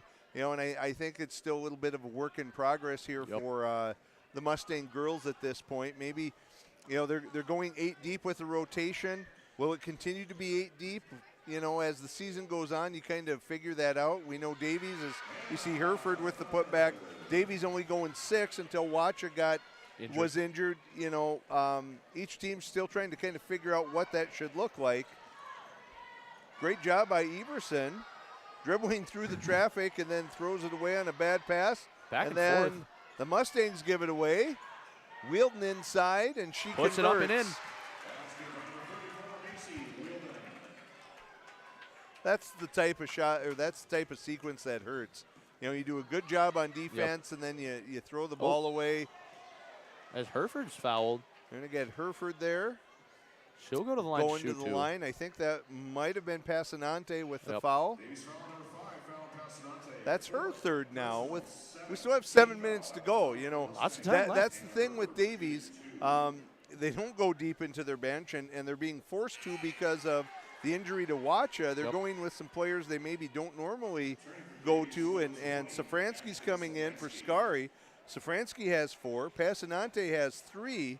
You know, you're up 18. That gives you some degree of comfort, but you know, that's probably not a situation Davies wants to find themselves in. Hereford's second shot, no good. Cuts the lead to 47-65. 7 minutes left to go here in the second half. Safransky finds Burian down low. Dishes off to Wheelden. Wheelden puts it up. It's no good. Ball's been fumbled around a bit. Retained by Davies. As we see 3 Mustangs looking to check in. Safransky on the outside. Drives, puts one up. No good. Ball's still loose. It's Burian. Cheyenne gets possession. Brooke Johnson on the breakaway. Puts it up.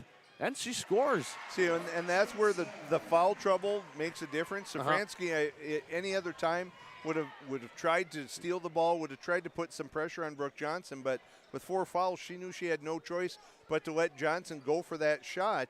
Otherwise, you're going to be sitting for the rest of the game. Have to play a little more, not as aggressive, which is this Davies team's bread and butter. That it really is. I think they're going to get Holder on that one, as Burian was going to the basket. Only the 3rd team foul this half, so much better job of fouling for the Mustangs. As you see Burian make the first one, and Davies has found themselves in some foul trouble, but it's just been such a big deficit that it's really hard to overcome. Second half's been started out not too hot, but now everything's rolling for the Mustangs. But it's really that first half shooting. That was the difference maker. 55% from 3-point line. Passanante was red hot. We saw Safransky make one. I think Burian had one. You know, that's just really hard to overcome when you're the Mustangs tonight. Metcalf on the perimeter. Finds Sanders down low.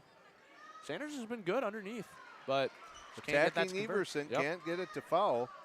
Or can't get it to fall, I should say. That's a foul on number 25, Brenna Dick. 4th team foul. Foul number 25, Brenna Dick. Second person. That's only her second.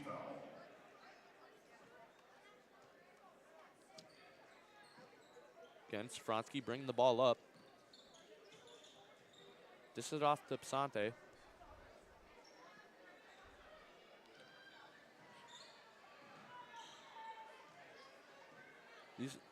Davies trying to set something up. Safransky finds a lane, dishes it off to Wheeldon. Great pass, and Wheeldon goes up and scores. Boy, that was really good. Great job. Kind of lulled the defense to sleep there. Safransky getting the Mustangs to believe she was going to bring it over to the left side. Quick cut back down the lane, and as she drew the defenders to her, dropped that nice little bounce pass off to Passanante finds the lane to Wheeldon, and then here another one by Passanante, and then leads back up to 21. So at 5 minutes to go, unless some kind of miracle were to happen, this is kind of a foregone conclusion. But I think what probably Coach Wingenbach's going to look for is some better execution here, as we see Breidenbach down the lane, getting to the basket and converting. I think, early in the season, you're looking for more consistent execution, and probably for Coach Wingenbach, we see a lot of the players taking the T-shirts off. He's going to get some new people in, and probably, I think if it were me, I'd feel a little conflicted as Safransky gets to the basket again. Do you put those kids in, or do you still try and make something work with your top 5, 6, 7 players? But it looks like Coach Wingenbach's going to clear the bench here as we see Haas bury her second 3 of the night. It's early in the year, so it's kind of that decision. Yeah. Do we want them to get more experience, or do we want to get rolling as a team? And, like I said, on the flip side, you might really want that core group to get some work and those sorts of things. But, boy, it's a long season with injuries, with illnesses, things like that. You never know who you may have to rely on as the season goes along. And any chance you can get some girls to get some experience. Obviously, you like it to be when you're up by 20 and not down. But any opportunity that you can, as Sanders gets the putback. Sanders has been active on the board. So she's been active on the boards, but I think that might be her first basket of the night. But as I was saying, Grant, you don't know who you're going to have to rely on at some point. And in this instance, I think Coach Wingenbach's going to say, let's get some of these young kids in, give them a little taste of varsity action, because the one thing that it is truly amazing, the difference in speed from middle school to freshman, from freshman to sophomore, from sophomore to JV, and from JV to varsity. The game moves at such a breakneck pace, it feels like, and that's true for basketball. It's true for football.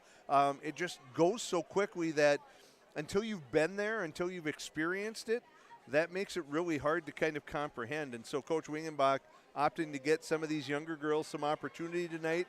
Probably not the start to the season that he was looking for, to start 0-2 and 0-1 conference play, but to lose to Davies is certainly, there's no shame in that. We know what a quality squad. They're a great team. They were the picked in the preseason poll as the 4th best team in the state. And so you have to bring your A game, and we know Davies shot it so well in the first half. That's just kind of how one of these nights has been. I think last year Cheyenne had so many after they got on that roll of nights where everything seemed to go their way when they needed it. And tonight it's feeling a little different. And so maybe this is something that this group of players, even though it's the same players, they're going to have to figure out, okay, what happens when we don't get that clutch shot? What happens when we don't come together and go on a run when we need to? And a lot of that is just kind of figuring out what you have to do to win games. So from Coach Wingenbach's eyes, would you be happy? Would you be upset? How would you feel about tonight's game overall by this team? I don't think you're necessarily upset. You're maybe frustrated. The effort was good, but I think you're frustrated because of the lack of execution at times, because we didn't do some of the things I'm sure he talked about. But it is so early in the season, and the old adage in basketball, you want to play your best ball when it's getting towards tournament time. And geez, we're not even at the Christmas break yet, as we see Safransky bury at another 3, keeping the lead at 19. It's not even Christmas. You want to play well every time, but gosh, if that were true, even pros would play, at an elite level every time. Nobody does, and so you want to be playing your best when the game matters. It really, that's true. You want to play well all the time, but You have to understand, to be able to play at a high level, you're going to probably have to overcome some things and figure some things out, and that's where Cheyenne is tonight, and that's what it kind of appears. So it looks like everybody has cleared the bench, kind of the hockey line shift here for, or the line change, I should say, for Davies as well, as we have younger players on the floor all around. Mustangs will get the ball. 2:31 to go left in this half. 58-77, Davies up. Archego brings the ball up. Looking for some room to drive. Drives baseline. This is off to Nickerson.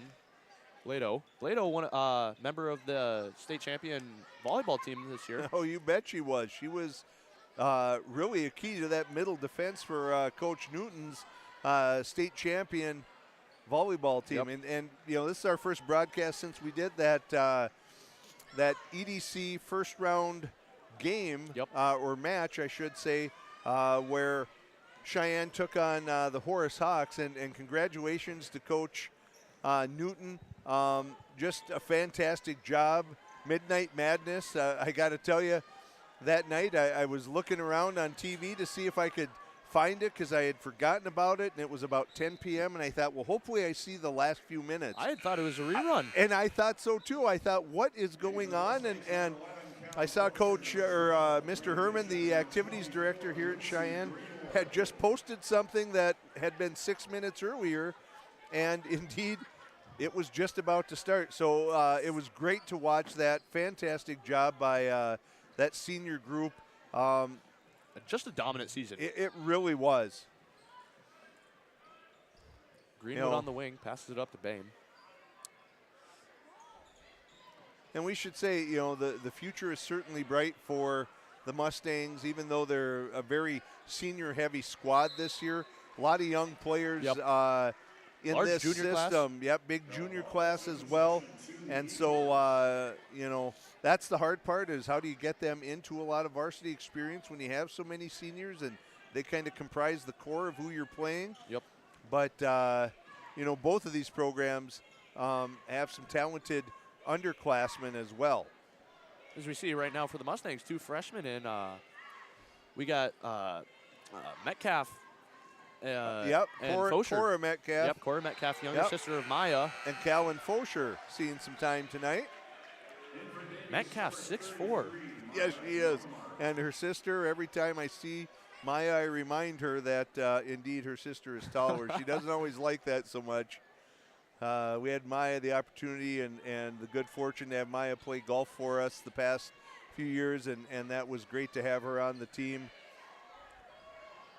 A lot of good-natured ribbing with Maya, and I fortunate to have both Maya and Cora in class as well. So they're a great family, great kids, great athletes. That's Carter Ford's shot. That's off. So it remains 77-58 as we're under a minute here, almost down to 30 seconds. We'll kind of dissect things a little bit at the end of the game and talk about some things, but you know, Mustangs are going to drop 0-1 in the conference, 0-2 overall. Not the end of the world as they get it inside to Cora Metcalf and looks to dish it off. Again, aggressive defense all throughout their whole lineup, Davies. Yeah, I think that's a way of life. If you want to play for the Eagles, this is what you're going to do on defense. And it doesn't matter if you're a freshman or a sophomore or anywhere in between that and a senior. It's preached. This is what it is, and they do a great job. 20 seconds now left, 12 on the shot clock. They look for Fosher. Fosher finds the ball. Mishandles the ball. Ends up on the ground. A jump ball. And not uncommon. But as we said, that speed. Yep. Just because the game moves faster, it doesn't mean that you can try and go faster as well. It's something to be learned and experienced. So 15 to go. We'll see if Davies goes for a shot or if they're just looking to run the clock out and see if Cheyenne allows them to do that, as we're under 5 now, and that'll be the game, as Davies is going to come out on top tonight, 77-58. Well, Grant, how was your first broadcast? It was fun. I'm glad to be back. Glad to glad to have a little different job, have a little different view on this broadcast. Yeah, I bet. Grant normally does a lot of producing for us, and with Jackson Miller competing on the Cheyenne boys basketball team, he's stepping in and did a great job, I think, here tonight, Grant. Yep. You know, so here we are. Again, second game for Davies. Obviously, we don't know a ton about them. We're not talking to Coach Safransky and things like that. I think she's got to be incredibly pleased. Fantastic job of shooting in the first half. I think they did what they wanted to do. They executed the way they wanted. They played the defense they wanted. Bad break for having Ashley Watcha get hurt, and that's going to be her watching. Hopefully for Davies, she gets back soon. Right, for Davies fans, that's going to be something to keep an eye on. For Coach Wingenbach, like we said, not the start you wanted. I don't think they're playing at the level he wants. I think any coach is okay if you give the effort and plays and execute the way you want. You get beat. You get beat. That's sometimes how it goes. But I don't think he's necessarily going to be thrilled with some of the choices they're making and some things like that. But again, it's December, December 9th. We have a long way to go in this season. Be a lot of opportunity to get things figured out, and you know that's one thing I'm never concerned with for Coach Wingenbach. He is in control. He is aware of everything that needs to be done, and he'll leave no stone unturned. So I'm sure, you know, we'll see a different Cheyenne team the next time we have an opportunity to do a broadcast. But I think for these Cheyenne players, they just need to, you know, realize that, hey, it's early in the season. We got a lot of basketball left to play. Yeah. Keep their heads up. After a tough loss, you know, it's hard, but you just got to go out there, practice a little harder, realize that, and come out next time and show out. And again, I think that key is, you know, in that stretch run they made last year, so many people stepped up when needed. It seemed to be the right person at the right time, and they came through. No one's doing that yet. No one's playing horribly, but no one's stepped up. No one's gotten red hot yet, those sorts of things. So that's something that you have to kind of learn how to figure out when you aren't executing the way that you want. So, go ahead, Grant. We'll take a break here in between these two games. Be back in about 10 minutes or so. Go and check out the action at the between the Mustangs and the Packers in terms of the hockey game. And we'll be back. We'll be back.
Welcome back, everybody, to the boys broadcast, the boys portion of this. Cheyenne girls, they lost a tough one to Davies, second game of the year, so their record will go to 0-2. Well, the Davies will be 2-0. I'm joined alongside me by Dan Wolf. This is a good game for both of the teams. Davies is missing two big important players, Mason Clabo out with an injury, and Max Frosley, who's been out with an injury for a while now. Yeah, and, Grant, when you think of Class A boys basketball in North Dakota, especially in the East, if you followed it for the last 5-6 years, probably three teams would come to mind all the time. The West Fargo Packers, the Cheyenne Mustangs, the Davies Eagles. And so it's been those three that have competed for EDC and state championships and all of those things in the last 5 or 6 years. Really in every sport. Well, yeah, in a lot of sports, really. And so, to have such an important matchup early in the season is going to be great for us to see. Cheyenne coming off of a loss at Mandan last week, where I don't think Coach Tim Brandt felt that they played all that well. And they lost eight seniors, I think, 9 seniors. So all of which saw significant time. And a couple of them, Caleb Larson was all conference, and Mike Nile, the EDC player of the year. You don't just take players like that, lose them, and just throw new guys into a system, especially a new coach, new philosophy, new players, all of those things. It's not just a seamless transition. And so a team that was second place in the EDC, second place in the EDC tournament, fourth place at state, probably more questions than you would think would be the case for a team like that. And this will be a good test for a relatively untested Cheyenne roster. Absolutely. With really only Deer, Bile, and Clemenson seeing playing time last year. I mean, yeah, absolutely. And we just talked about in the girls' game that the speed ratchets up when you get to the varsity level. And so for some of those younger guys that are getting that first, experience, Oneman and some of those guys, this is moving really fast. On the other side, you have Coach Bart Manson and the Davies Eagles, who, if there's a model of consistency over the last 5-6 years, it's Davies. And they've been fortunate to have some excellent players. You mentioned Mason Clabo, being missing, but he was an all-conference player last year. They lost Ian Machenbacher, but, this is a team that was picked third in the preseason Class A poll in the state. So they're 1-0. They beat the Central Knights, 1-0 in the conference, but I think probably both of them feel like tonight's going to be a measuring stick as to how good are we, where do we actually fit in all of this. So I talked earlier this week with Quinn Wallstrom, one of the assistant coaches, and he outlined some keys to the game for the Cheyenne Mustangs. He really stressed keeping opposing guards in front of you. He said Dan York for the Davies Eagles, he said that'll be the important person they're really trying to keep in front of you, limit him from getting to the basket, because this Davies team, they have athletes. You bet they do, and a little shameless plug here. I was fortunate enough to actually coach Dan York in 8th grade, and you could see the promise and the athleticism that he had already in 8th grade, and he is a kid that gets to the basket.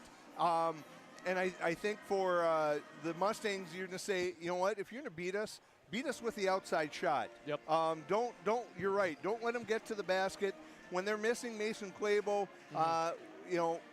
let's keep Dan York away, and let's see if anyone else can beat us with that. Rumor has it Dan York still has a library book due at Cheyenne. I did hear that. That would not be the most shocking news I've heard today. That's for certain. Another thing Wallstrom outlined was they need to limit turnovers. 32 turnovers in the game in Mandan. That's pretty insane. It is. We forever, if you follow basketball in North Dakota, boys basketball, you always talk about it's a different level of defense that they play out west. And going out there this year with so many untested players, I think that was really clear to Coach Brand. I mentioned in the girls broadcast, though, he was so much more impressed, like with the boys JV team, how much better they were playing after another week of practice. And I think he's hoping for the same thing. And probably in those first few games, when you have brand new kids, you don't know who's going to be your top 5 or top 7 or how deep you're going to go, you know. And so we're going to see some other guys. I think John Angao is going to get a start tonight. I wouldn't be shocked to see Jackson Miller, our Mustang media guy, see some significant minutes, because he really, in what I saw of the game last week from Mandan, he handled the ball really well. So you're right, limiting turnovers, take what the defense gives you, don't force things. I think those are going to be keys for Cheyenne. And kind of playing along the same note as the girls' game, playing smart, being efficient, but crashing the boards, boxing out, winning those loose balls, getting those extra possessions, like we saw Davies do really well in the girls' game. Yeah, they did, and for the first time, you're missing names like Nile, Dozman, Newton, going back to Jaheim Leak, going back to Jackson Money. You know, Cheyenne's had an embarrassment of riches of super athletic big men in the last 3-4 years that they control. You know, teams got one shot on the offensive end, and then Cheyenne controlled the boards. That's not the case. It's not that Cheyenne is small, but they just don't aside have the from size. Onaman, you don't have that group of guys that they've had for the past few years. So you look back 2 years ago, Jackson Money and Jaheim Leak, 6'10", 6'11", 6'10", with a Dominic Dozman, with a Xander Newton, with a Michael Nile. And then last year, we had the shooting. Caleb Larson, pinpoint shooter. This year, we haven't seen the height that we have in the past. No, not the and dominance. not necessarily the shooting. Yeah. So look for the Cheyenne Mustangs. They just need to find that one thing that works for them and ride that out. And going the year before Caleb Larson, it was people like Ben Manson. So you have, we're waiting to see, do we have a sharpshooter like that, or is this going to be a team that's going to have to get to the rim and create offense that way, because they don't have that consistent outside shot? A lot of questions, more questions than answers at this point. But again, as we said after the girls' game, it's December 9th. Nothing is still early in the season. It's so early. You don't have to know these things yet, but this is where you start figuring that out in these next 2-3 weeks. So when you get past the Christmas break and everyone's back to school, that's when you should feel like this is the group that we're going to roll with, and this is what we need to do. Yep. You said earlier that the Mustangs might need to get more to the basket. Talking to Quinn Wallstrom, the assistant head coach, he said that's really big and part of their offense that they really want to install. I was talking a little about the free throw numbers. Only 7 free throws from last game. Yeah, that means you're not getting to the rim. That's what he said. So he said they're going to try harder to get to the rim, draw more fouls, trying to get more points off of that. Well, we're going to step away for a couple of minutes for the national anthem. We'll join you back during the pregame warm-ups, and we'll get you ready for this EDC showdown between the Mustangs and the Eagles.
what makes Touchmark special is how you feel when you walk into Touchmark at Harwood Groves. We often hear that it's like a North Dakota hug. I think it's the people that make Touchmark special. One of the things that makes Touchmark is the caliber of the team members here. You could ask them for anything, and they'll say, we'll take care of it. Every day that we walk in these doors, we really take time to listen to each other, to listen to our residents, and to be there and to be a friend.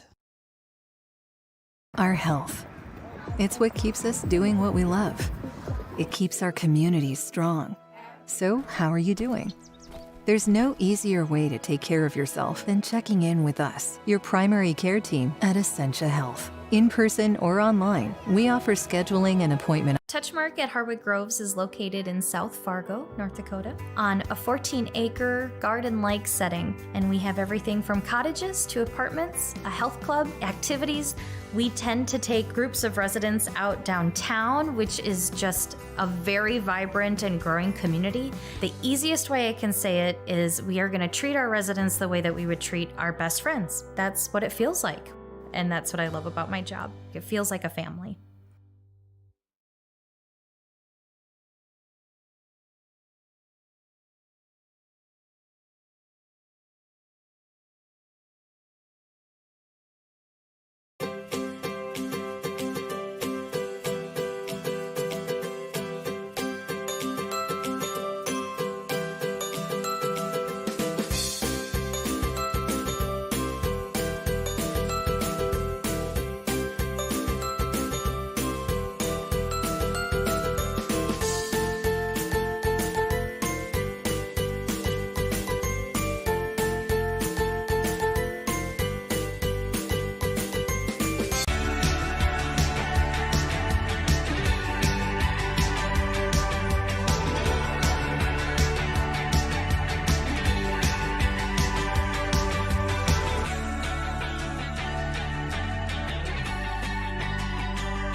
Welcome back, everybody. We're just about to get underway with the opening tip. Davies wins. Are we in the same gym, Grant? It seems like some more people have shown up. Huge crowd here. Yeah, great crowd for such an early season matchup here between the Eagles and the Mustangs. As we see Noah Olson hounding Dan York here a little bit. That's one thing. A lot of these Cheyenne players, they've practiced with York, so they know his bread and butter. They know how to shut him down. Yeah. And they've stressed shutting him down. As Raymond Brown's shot falls short. Finds Noah. Olson back out to Angu. Good defense by York. Tough pass by York to Bile. Goes out of bounds. Looks like it'll stay Cheyenne's ball.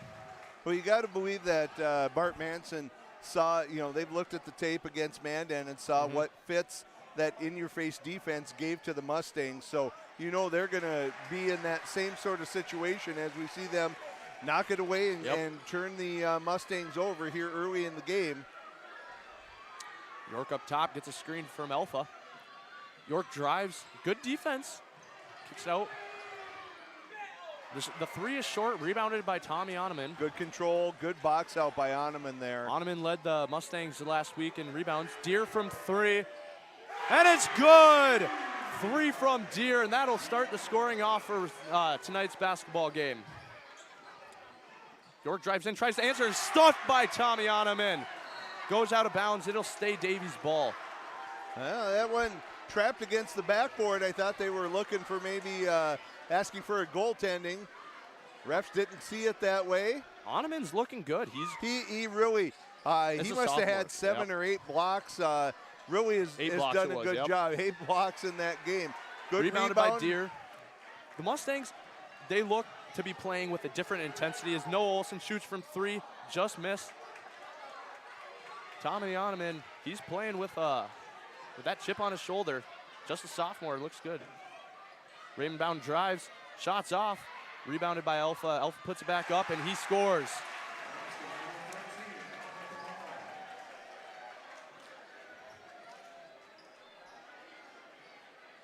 Angu's bringing the ball up. Finds Bile. Bile drives right. Loses the ball. Away. Scrum on the ground. Deere comes up with it, puts it up, and it's blocked by York. Back to York. York to Brown. Brown shoots, and he's good. And that's the spot Brown really likes, that corner three. Yeah, We saw that last year. Yeah, that's where he likes to find his spot. Angu bringing the ball up again. Maybe That'll get be a York on that one. First foul tonight goes on Dan York. So high intensity, high energy to get everything started here. Crowd's already in it. Be a baseline out of bounds opportunity for the Mustangs. Deere to inbound. Gets it down to Bile. Olsen drives. Dumps it off to Oneman. Good find. Oneman scores. Good use of the left hand by Tommy Oneman there. Great find by Noah Olsen.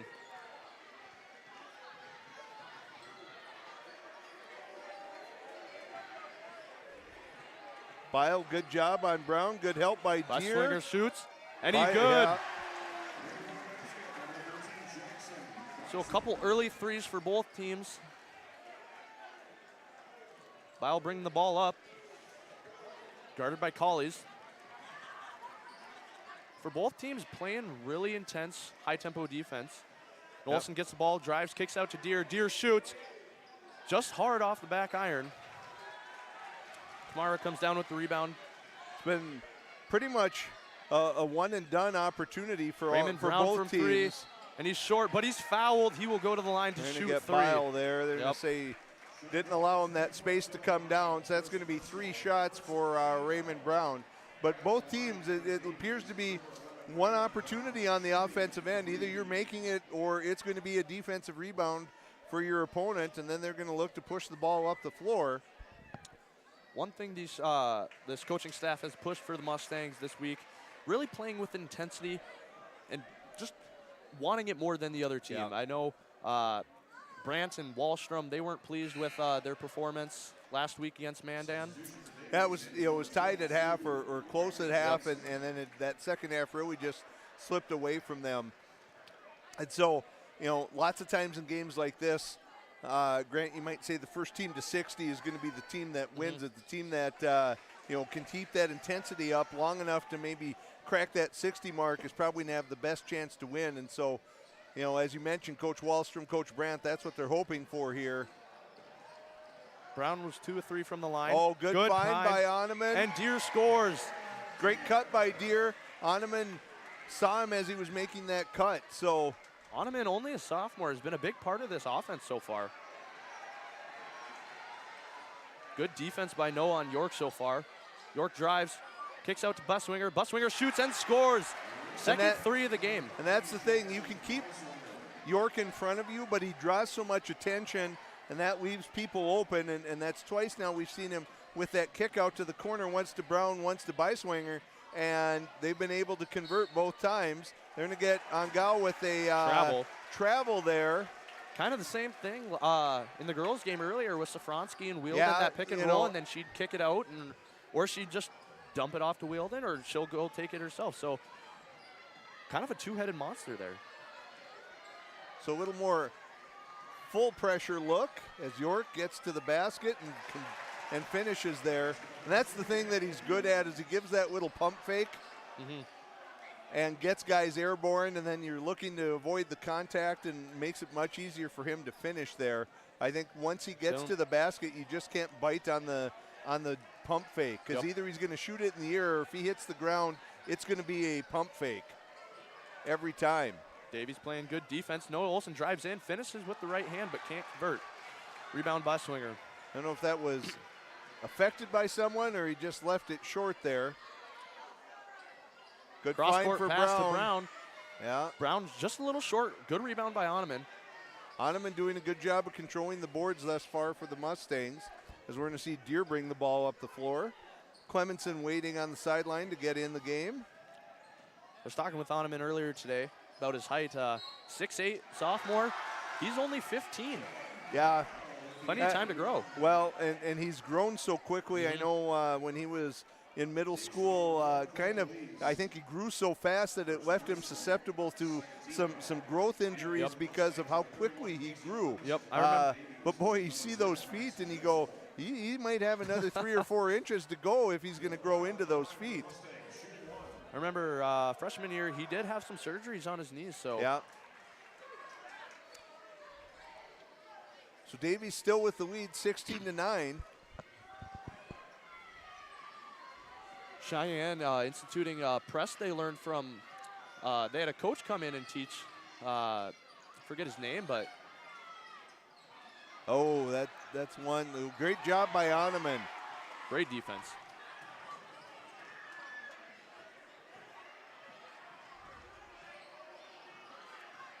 Bile drives, puts it up, no good. Wasn't a bad opportunity, just unable to convert. York at the top of the key looking for someone to pass to. Riley Hansen shot, no good. Casey Clemenson. Oh, you did see him. Oh. Angao was open, and I didn't think Clemenson saw him, and then when he did, it was a little too much, as we're going to see Sullivan Irie, another sophomore, into the game here for the Mustangs, giving Oneman a break. So a little smaller, quicker lineup. We'll see if Coach Brandt adjusts anything with the smaller lineup on the floor. It's certainly going to put pressure on the Mustangs to be boxing out to make sure that you're limiting Davies to only one shot each time down the floor. Senior. And Casey Clemenson, tremendous baseball athlete, committed this offseason to Neosha Community College. Premier JUCO program. Great pitcher. Great pitcher. Led the Cheyenne Mustangs pretty much to the state tournament. Back-to-back state champions. And with a good chance, from what I understand, of winning a third this year. Yep. Hansen out on the perimeter. Hands it off to Brown. Fumbled a bit. Mitchell drives. Good defense. Yeah, good recovery by Clemenson on that one. Good defense by Sully Irie. Oh. The ball stays with the Davies Eagles. 10 left on the shot clock, so Davies going to have to make something happen quickly. That's Alpha Kamara checking in for the Davies Eagles, taking out Riley Hansen. Kamara back in. And York on the floor as well. Yep. Brown looks to inbound the ball. York doesn't have a whole lot of time to wait it. We're down to 5 on the shot clock. The pull-up not able to connect. Good job by the Mustangs, limiting Davies to just the one look each time. Good move by Angao. Drives. They're going to say they got him on the floor. That was a good drive, though. So already we're seeing a lot more attacking of the rim by the Mustangs and putting some pressure on the Eagles. That's the third foul on the Eagles. Noah Olson checking in for Dylan Bile. 10-15, 11 minutes to go in the first half. Mustangs ball.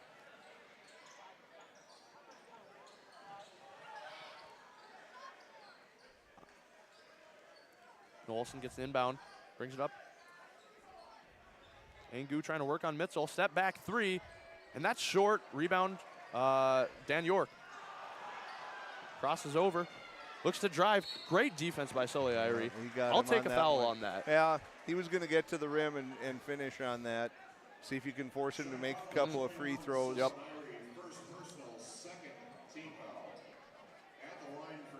That's something coaches were saying earlier this week. If you can't stop York, just don't let him. No free rides to the basket. Right. That's really, you want to put the pressure on him to make him shoot from the outside and beat you that way. Because as we've seen already, he attracts so much attention when he drives to the rim. Second shot no good. That what ends up happening is he draws that attention, then he finds open guys, and that's what creates as much problem as anything else, as him scoring at the rim. Davies going to show a little pressure here.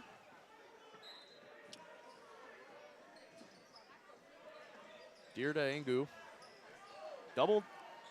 Picked up that way to dribble a little quickly, Casey but Clemenson. They get it around. Out to Noel. Noel Olson shoots, and he's off. Deer trying to get in there for the rebound, but too many Davies people. Well, Davies got what they wanted there. They sped Cheyenne up and into a shot. Good defense by Angu. It wasn't a bad shot by the Mustangs, but unable to convert, and then just the one opportunity, not anyone in rebounding position. As Davies extends the lead to 8 here, 18-10. 10 minutes to go in the first half. Olsen with the ball on the perimeter. Pass to Sully Irie. Irie drives in, puts a shot up. It's blocked by Alpha Camara. York on the breakaway. He goes up, dishes off to Bussenwinger, and he converts. Yeah, and that's, again, York is good at that. He understands who's open and when. Cross-court pass to Noah Olsen. Noah Olsen drives. Dishes off to Deere. Find. Deere goes up, and it's no good. Deere maybe looking for a foul. A lot of contact down there. Couldn't get it to fall. 10-20, 9 minutes to go, 9.5 minutes to go in the first half. This game certainly doesn't feel like a 10-20 game so far. No, it doesn't. It's, in fact, a little surprising when you look up and see that Davies is leading by that much. So it doesn't feel that way. Angu couldn't finish. He can't finish. Good defense there. Beiswinger pulls up. Misses. Rebound goes out of bounds. It will be Davies' ball, it appears. Tommy Oneman checking in for the Mustangs. Cowie's and Living Good in for Davies. Oneman back on the floor here for the Mustangs. A little inside presence. And that really is maybe the biggest difference between this and previous teams that we've seen from Cheyenne in the last 3-4 years. You know, Oneman does a great job inside being a presence, altering shots. But the problem is there's really not a lot of other height that that Cheyenne can go to. As we see York make that three, extending the lead to 13. Cheyenne's going to take a timeout. We'll do the same. We'll be right back after the break.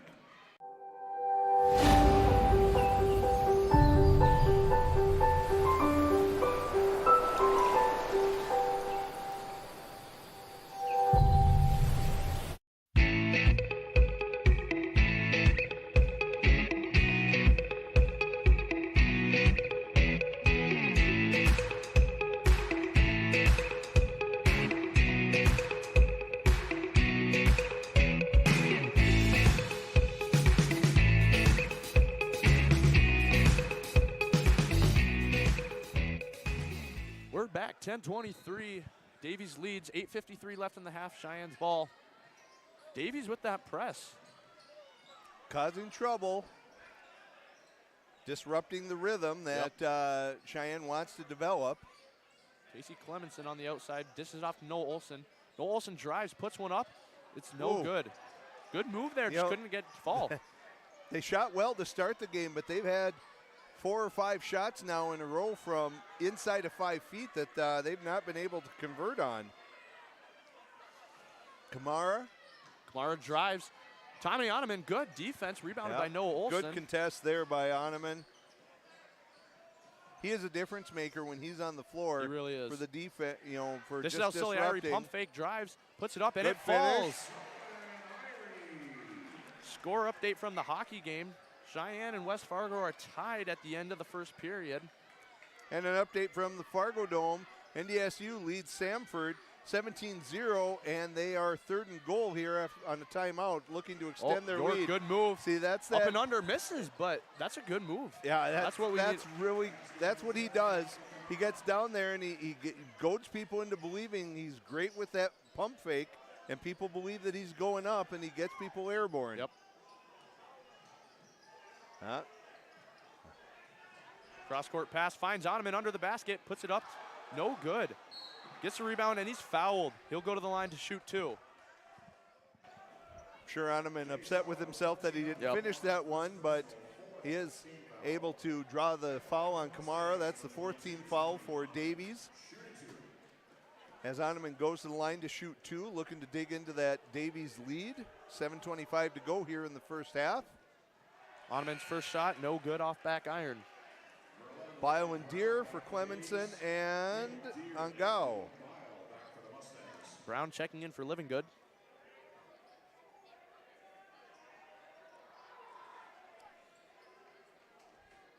So I think, Grant, one of the things that'll be interesting to see is, you know, what's this Davies team going to exactly look like? You know, Frosley obviously is going to provide the size that they're lacking right now, and we know how good Claybo is, but Davies developing a little rhythm with the group that they have here, wondering if that's going to look a little different as good move by Kamara, just doesn't able Rebounded to by convert. Noah Olson, dishes down to Good Dylan Bile. outlet. Dylan Bile puts it up. Fast break score. Great outlet. Good job Good by Bile finish. releasing, finishes well.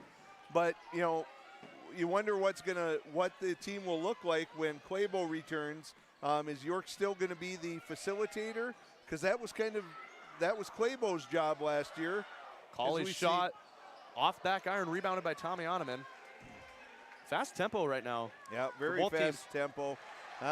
Bile kind of telegraphed that when he saw Irie cutting, and Irie was open, but By swinger to Brown. Brown from the corner. that's And a he spot. Yep. Brown loves to live there. Forces the Cheyenne Mustangs to take a timeout. 6:29 left to go in the first half. 15-28. We'll take a break. There is no off-season for greatness. You do what it takes to stay in the game. And so do we. Our commitment is to keep you moving forward. Essentia Health, Orthopedics, and Sports Medicine. Like nowhere else. Welcome back to this game between the Davies Eagles and the Cheyenne Mustangs. 15-28, Davies leads. As I look around this crowd, Dan, Davies showing out pretty well.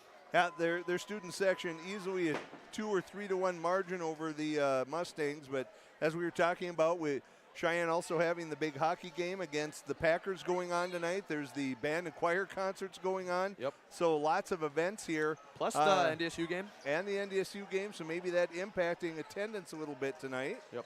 There's a little 1-3-1 half-court trap here going on. Oh, great job by Irie. Looks like he's fouled. He'll go to the line to shoot, too. So that is one thing with without Frosley.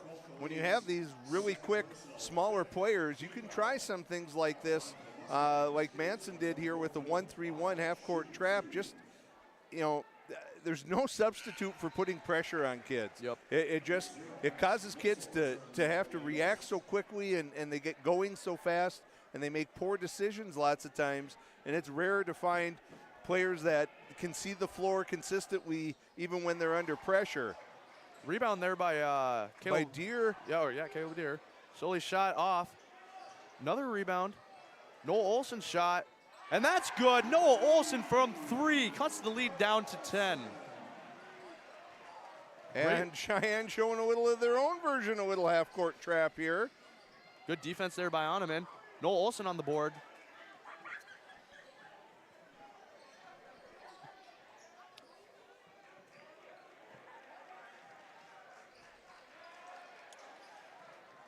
A lot of minutes for Irie here in the first half. Noah Olson drives, Great and he goes up, and it's good. Nicely done by Noah Olson there. Noah Olson's getting had to a couple the rim. good drives this game already. Good find by York. Holy moly. Oh, and Irie goes up. Yeah. Says he's okay. Probably more the shock of going down like that is probably the big thing. Kamani Davis fouled there. Third foul for the Mustangs. Max Mitchell from the corner, no good. Rebounded by Tommy Oneman. Oneman with several rebounds already today. Dished out to Sully Irie. Noah Olson from 3, He's and he's good. It. That's 8 in a row for Noah Olson. Noah and the Olson lead has is the hot hand tonight. Down to 5. As Cheyenne going to continue to stay in this little half-court trapping.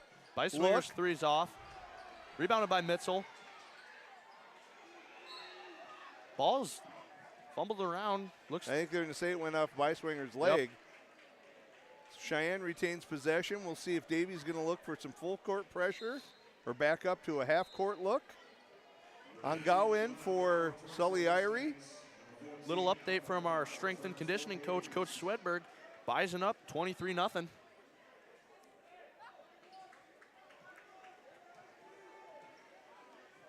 And that one's got to be close to the fourth quarter at the Fargo Dome. Yep.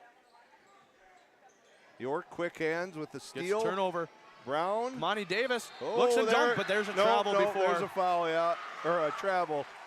Took He one was too many steps. lining it up. He knew he wanted to finish, Davis, but there was one extra step in there, and Eyes hard got to a hear little the big. whistle. Yep. The Davies fans were already going wild for what they knew was coming. Lyle bringing the ball up, dish it off to Deer. Active defense by Brown. Cheyenne hoping to make this a one-possession game on this trip down the floor. Good Good lob find over the top. And that's where height really comes into play. It does. 6'8" That's to what's Aminen going to over hurt on, Davies until Frosley Yep. gets back. Yep. They just don't have a real answer for that. You know, the question is, can you put them in that position? And that time the Mustangs were able to. Missile from 3, and that's long. Off the backboard, Kamani Davis gets the rebound. Fumbled around, Deer gets the ball. Deer pushing the court, hands it off to Bile.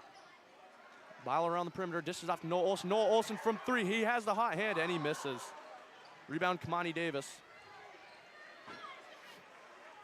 So under 4 to go and only a 3-point game here. Davies up 28-25. York penetrates, pulls up, and nothing but net, buries it. You know, I think Cheyenne's going to be happy to give him that, but we've seen him hit 2 mid-range jumpers now tonight. So if York is able to continue doing that, Cheyenne might have to adjust the way that they want to defend him. Angu from 3. Oh, in and out. That was halfway down, pops out. York slows it down for Davies. Little 3-2 by the Mustangs. Yep. Ball goes out of bounds, Mustangs ball. Good defense. Jackson Beiswinger and the Riley. look to Kamara was open, but when you have to lob that ball over on him, and it's such a small window of getting it over him where it's not in the air for so long. Angu from 3, just off again. Beiswinger and Riley Hansen checked in for the Davies Eagles. Good pressure. Brown bringing the ball up. This is off to York. York back to Brown. Hansen. Hansen to York. York from 3, and that's hard off the back iron. Rebounded by Tommy Oneman, but it's a jump ball. Ball will go to the Mustangs.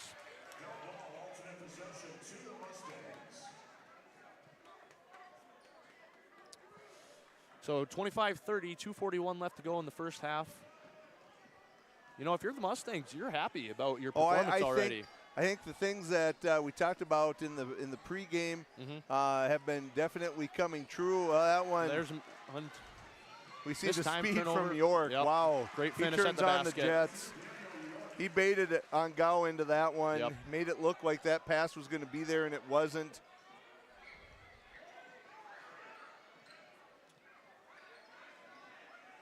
Deer has the ball. Finds Angel. Good find. Angel puts it up, and he's good off the backboard. 27-32. It's going to be a timeout by Coach Brandt here with 2:06 to go. So Cheyenne Mustangs been rebounding well, playing good defense, limiting those easy baskets. They've taken care of the ball very well. Limited the turnovers. They've very much limited the turnovers. They're getting to the rim. They're getting downhill a lot. You know, I think those keys, the exact things that we talked about, they're executing the game plan that they have. Yep. You know, probably the difference is Davies has maybe 1 or 2 more threes here, and obviously Dan York has been a difference maker, and that was the guy that Cheyenne was afraid of. Yep. That you know, with him getting to the rim, but he's also made a couple mid-range jumpers and a 3, and a 3, and so it's just he's a good player, and you just try and limit that. Again, you're trying to take him away and saying, okay, the other 4 Davies guys on the floor, you be the ones that beat us. Yep. 2:06 left to play in the first half. Brown bringing the ball up. Cheyenne content to stay in the 1-3-1 here. Yep. Brown with the just off Beiswinger. Good Kamara find, blocked by Tommy Oneman. Ball's fumbling around. York picks it up. Oh, good. Tipped by Noah Olson. Kamara. Oh, almost dunks. But it's not. Great find. Oh. Fumbled. And wow. It goes out of bounds. What a sequence. That was A fantastic pass by Angao. I think Bile knew he didn't Great have. find. He had to catch it and go up quickly, and that was unfortunate because what an athletic pass. You know, a hectic sequence on defense there for the Mustangs. They go back to a man look here. Oneman there at the rim. Great defense by impacts, He affects what a player wants to do when they get to the rim. Fumbled around a bit. Brown gets the ball, pushes it up, 2-on-2, stops, pops, puts it up, and it's good. 27-34, 1 minute left to go. Deere inbounds, gets the ball back, bringing the ball up. Bile now with it. Olsen finds back door. Angu goes up with the left hand, and what a finish. Great pass, great cut, but great use of the left hand. Yeah, that was impressive. Raymond Brown from 3. Well, that one's short.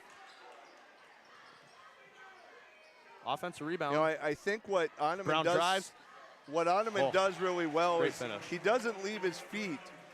You know, so often guys who like to block shots try to block everything, and Oneman with his length, with his reach, he stays planted, and really instead of the big swat, he's looking for just the quick tip. Pass tip there by Kamara. So Davies is going to hold for one shot here, leading by 7, content to go in with the lead, hopefully extend it to 9 or 10, as Raymond Brown is thinking about it. At 5 seconds, here he goes. He's going to pull up for that one. And that's short. Yeah. All right, 29-36 left in the half. We'll be back with Coach Wingenbach shortly after this break. Davies up. We'll see you later.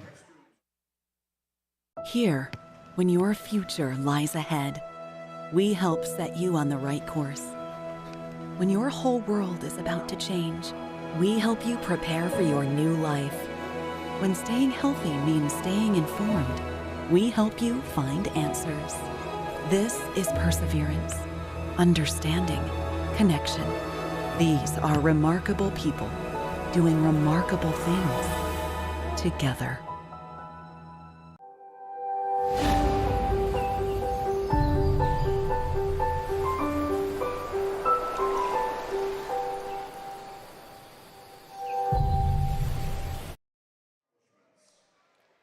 Welcome back to Cheyenne High School here. We're halftime of the boys game with the Davies Eagles leading 36-29. We're pleased to be joined by the Mustangs girls head coach, Kenyon Wingenbach. Coach, thanks for taking a couple minutes to join us here.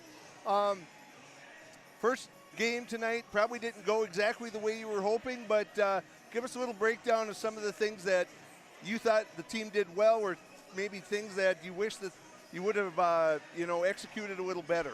Yeah, I wish that little number 5 of theirs missed a couple more shots. But, once we adjusted to that, that happened in Mandan, too. They had a girl that couldn't miss either. And we just really struggle at adjusting on the fly. And, once we adjusted there and made them earn it a couple different ways, I thought our defense got a little better. But offensively, we just got to find ways to score. Right now, we're really struggling from inside, outside, and when you play a big lineup like we play and you can't score inside, it's going to be a pretty tough game for you.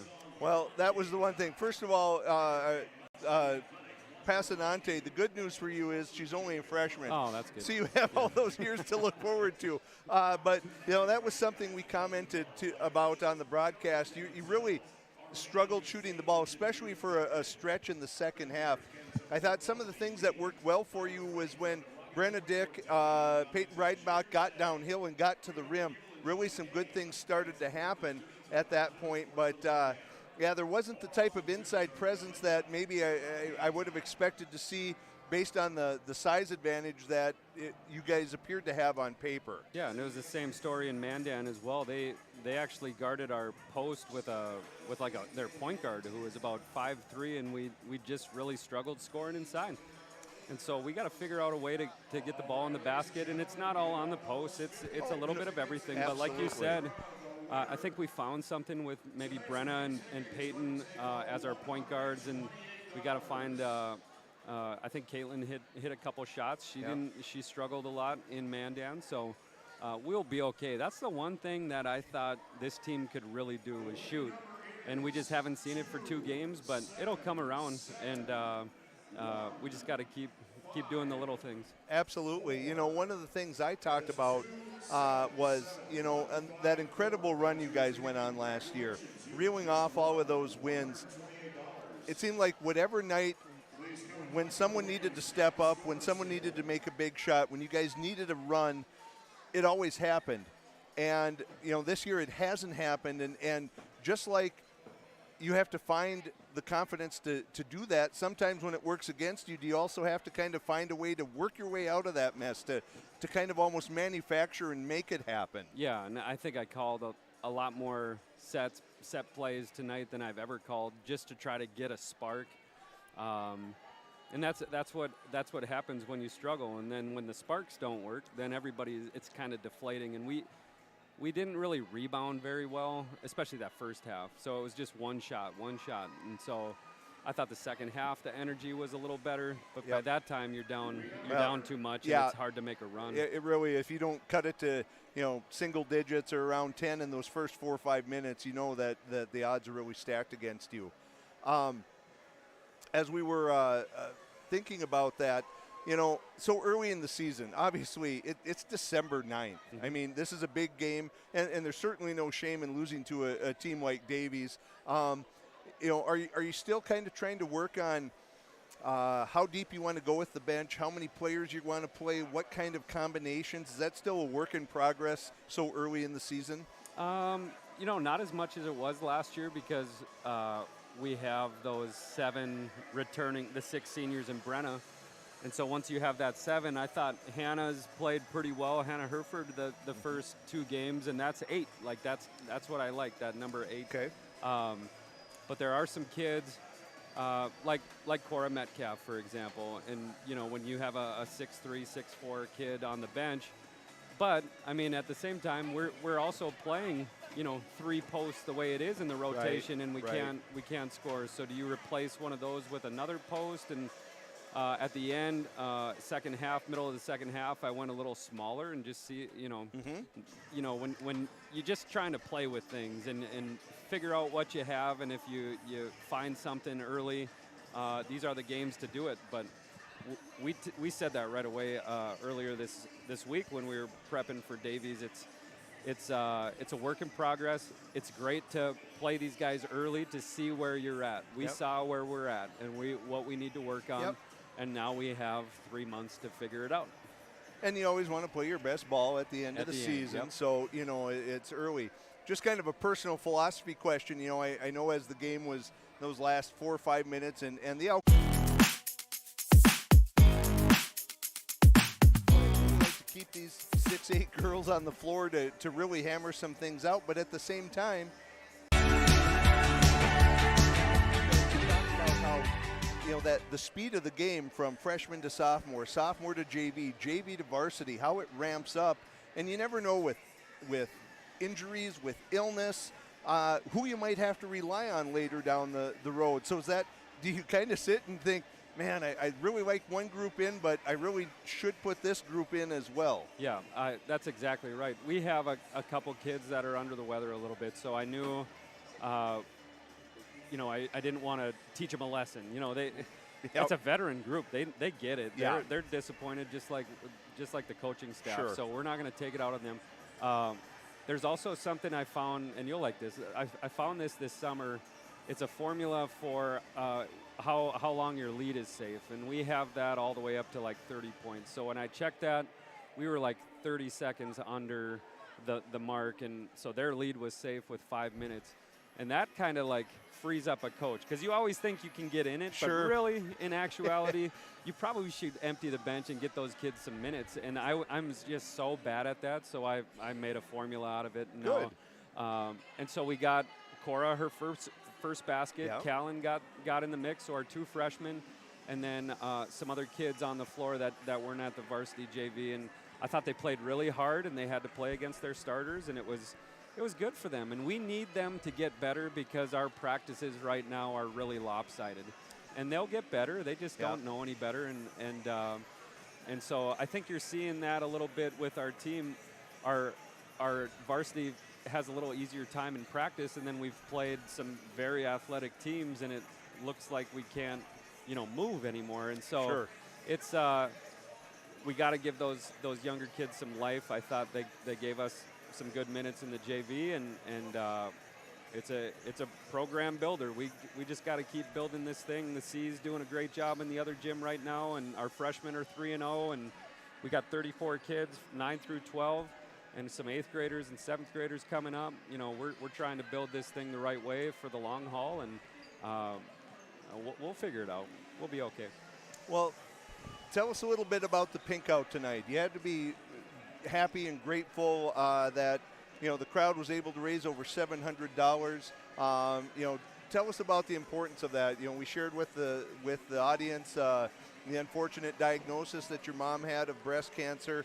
But tell us a little bit about how the kids and maybe the Mustang family came, stepped up for you guys tonight. That was the coolest part. So we played in Mandan. My parents live in Bismarck, so they were at the game in Mandan. And after the game, right before the game, my mom found out that she found out some good news. She doesn't need chemo, which is great news. So she was super excited about that.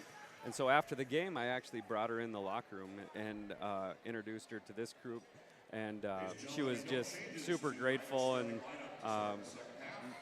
they loved her. And then by Saturday, I got a text from a couple of my seniors saying, we've got a plan for next Friday, because my mom told them that she was going to be in for this game. So they had a plan. The kids came up with everything, and the parents obviously helped out. But when the kids come up with the ideas, it makes it way more meaningful. It's not about the money. It's about, and the money is great. We're very grateful for that. But this was about celebrating her and her battle, and all the other women out there that are battling breast cancer as well. And it's just a great night, kind of like a spur of the moment that we put together. And look at this. This turnout and all the support is just incredible.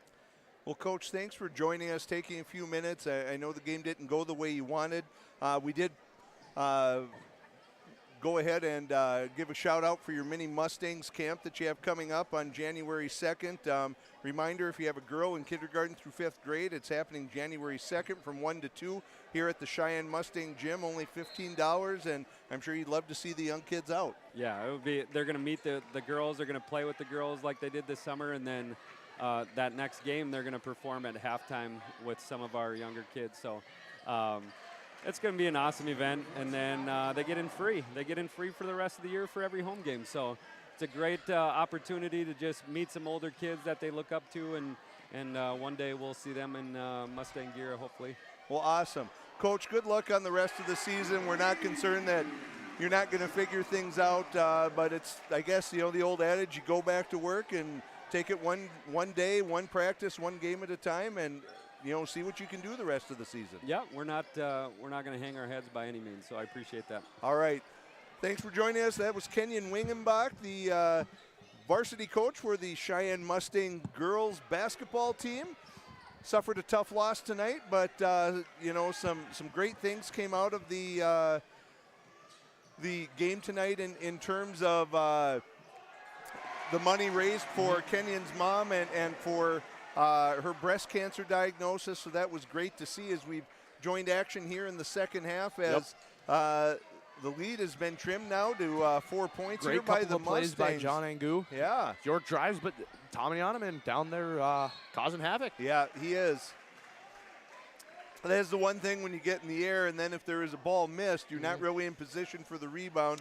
Kamara comes up with that rebound, and then Bile gets him on the arm when he's going back up. So he'll go to the line for 2. That's only the second foul on Bile.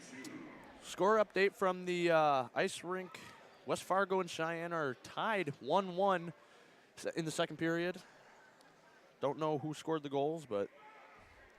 Well, certainly it's always a big game when you're playing your crosstown rivals. Really doesn't matter what the records are or anything like that. That goes all out the window. Yeah, it's all about the pride that goes along with winning that game. So, You can tune over to our other broadcast if you want to check in on that, or when we're done with this one, see how that is going. So Kamara makes one of two. Mustangs with a chance to get within one possession here as Bile goes hard to the basket. And again, we're seeing getting downhill, getting to the rim is really paying dividends for the Mustangs here as they're back to that kind of 3-2 look here, looking to trap and just, maybe playing aggressive defense. Yeah, slow down Davies. As Raymond Bound shoots from three and he scores. That's that is his spot. It is his spot, and that's when you really have to account for that. It's great to put pressure on and things like that, but you've got to know where that guy is. They're going to get on Gao for a moving screen there. That'll be the second team foul for the Mustangs this half, but you got to account for Raymond Brown, especially if he's going to be down in the corner. You just have to be mindful of that. Whoever's got him on that side hard. of the That's floor. hard with Dan York driving so much. Well, easy kick out to it is, Brown and especially corner. when the ball goes to the other side of the floor and that defense becomes kind of pear-shaped, a little lopsided. You still got to try and keep within shouting distance. There's the alley-oop pass by York that Bile Kamara from just three. couldn't handle. Off back iron. Kamara with the rebound. See, now that's one that I think, not that Bile doesn't have the range or didn't have an opportunity there, but you've done so many good things in terms of getting to the rim this half. Why go away from something that's working for you? York tries to drive, cut off by Bile. Good D by Caleb Deere there, Let's call preventing Beiswanger. Brown from three again. That's off back iron, rebounded by Caleb Deere. Mustangs have done a good job of crashing boards hard as Deere shoots from three. Little off. See, that's again one of those shots that you might not want to take. One of those shots I think you just, you can get that shot with 6 seconds left on the 30-second shot clock, but I don't know that wants to be your first look unless someone's had a hot hand or you're in really desperate situation. Cheyenne. Bile doing a really good job on York there. That was a great shot for how contested and how tough that drive was. And just like that, this lead has jumped back up to 8. The way that the Mustangs were able to there's a foul on the play. Dylan Bile gets knocked over. The way that Cheyenne was able to cut it to 4 early on was by getting to the rim, and I think that's something they want to continue to do. That'll be York's first foul. Cheyenne is shooting 30% from three-point land. Much better than last week. 45 from the field overall. Angu drives, pulls up, and it's good. Now that's something that you can live with. It's kind of the lost art, and I know the analytics say you're better off taking threes than mid-range jumpers, but I really think it depends upon your squad and who you have as players. And unless you have an elite group of three-point shooters, I don't think it's a sin to take that mid-range jumper. York pulls up one the there. same thing. Yeah, I don't think you have to settle for threes. 38-46, 13:45 left to go. Noel Olsen on the wing. He's trapped. Yeah, Oneman needed to come to the ball on that one, but Angu looking to set up something. Gets a screen from Oneman. Shoots. Short. Rebound Kamara. So the lead remains 8 here as we wind down towards 13 to go in the second half. Backing off, letting Kamara drive. Pulls up, and it's good. Maybe needs a little more pressure that close to the basket, I think. Yeah, he got in on Oneman, and I think Tommy thought maybe he was a little too close ball to him. Ball fumbled around there by Bile. Jump ball. Nope. Oh, timeout. Yeah. Timeout, Cheyenne. Coach Brandt gets a timeout before the jump ball could go into effect. So with the Eagles leading by 10, 48-38, we're going to take a quick break, and we'll be back after the timeout.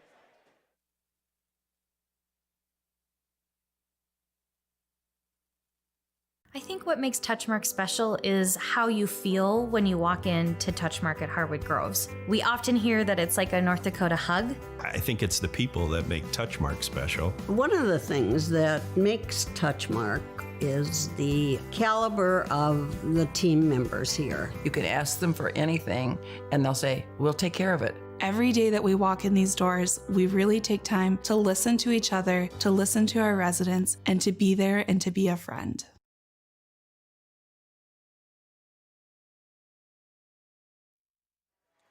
And welcome back.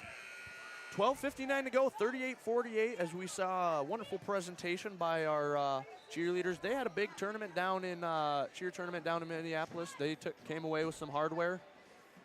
Looks NDSU's up 27-3, fourth quarter.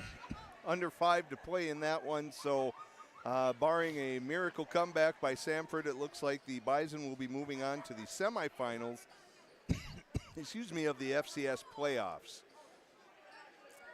It's Cheyenne's ball. Deer to inbound. Oh, thrown away there. Max Colley with the turn or takeaway. Brown dishes it off to Colley again. Colley from 3, and Colley hits it. 38-51. Max Colley with a big 3. So Cheyenne's got to be careful. This is starting to get away from them here. Yep. They need to, out. Good See job that? by Beiswinger.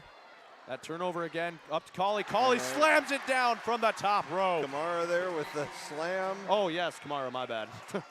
And ball will stay Cheyenne's ball. Cheyenne's getting up tempo, and Coach Brandt's trying to tell them to calm down and slow down, as we're going to see Zach Nile, not Mike Nile, but Zach Nile coming into the game for the Mustangs. But boy, I had a chance to watch a little of him during the JV game earlier today, and it's like watching his brother out there on the floor. He moves like Mike does, and looks really good, very athletic, just like Michael Nile is. Ball's tipped out of bounds. Stay here.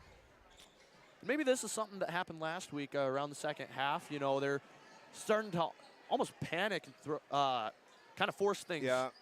So there's a good look. That's good. what you're going. Oh, good move. Just didn't. That's a good shot. That's a what great shot. Bio unable to convert, but that's exactly the look that you want. Yep. Raymond Brown brings the ball up. They're going to go look for Colley again, but Colley dishes down. They're going to call an offensive foul on, I think, York there. I think trying to set an aggressive screen there to try and free someone. That's his third. Looks like Coach Manson's going to let him go for a while here with 12 to go in the game. Mustang Media's own Jackson Miller checks into the game for Piers Olson. Miller bringing the ball up.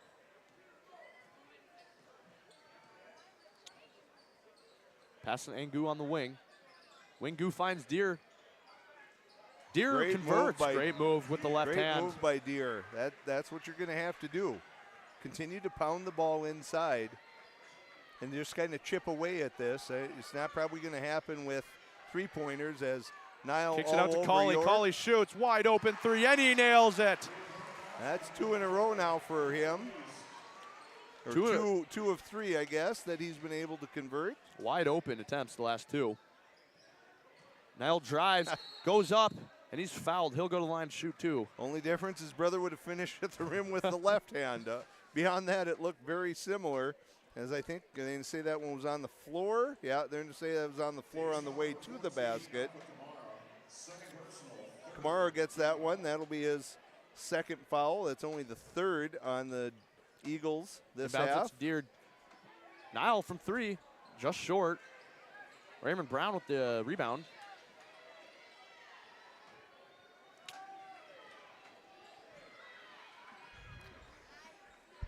York at the top of the key.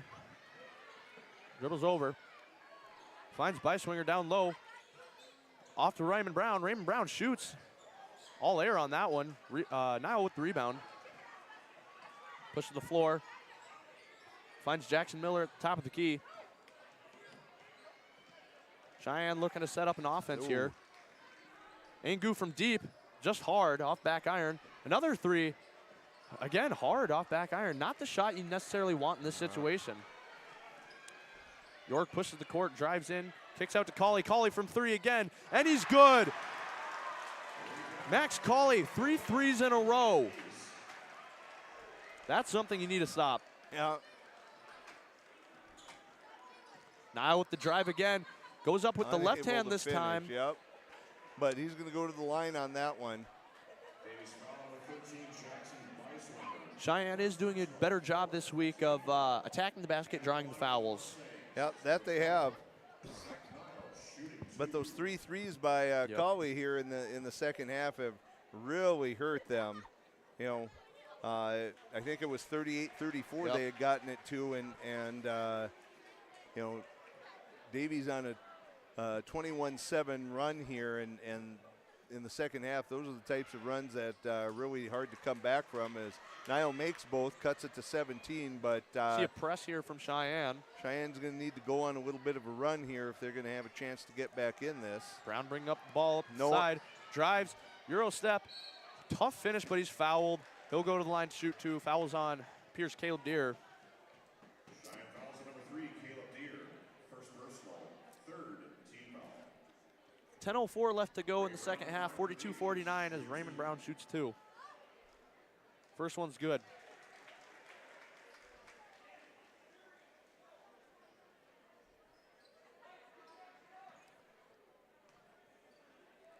Second shot up. That's a little short, bounces out. Miller with the ball, drives up the side.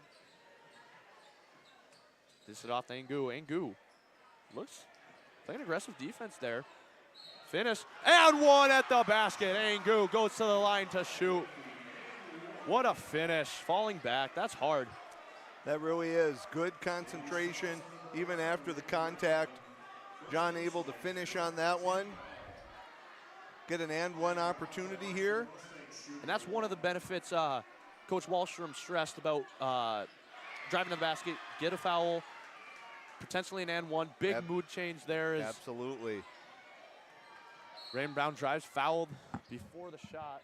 Biles looking for the hook there. He's not going to get it. They're going to get Bile on the body. That's the hand check. That's his 4th team foul on the Mustangs here. Inbounds by Swinger. Drives down on Niall.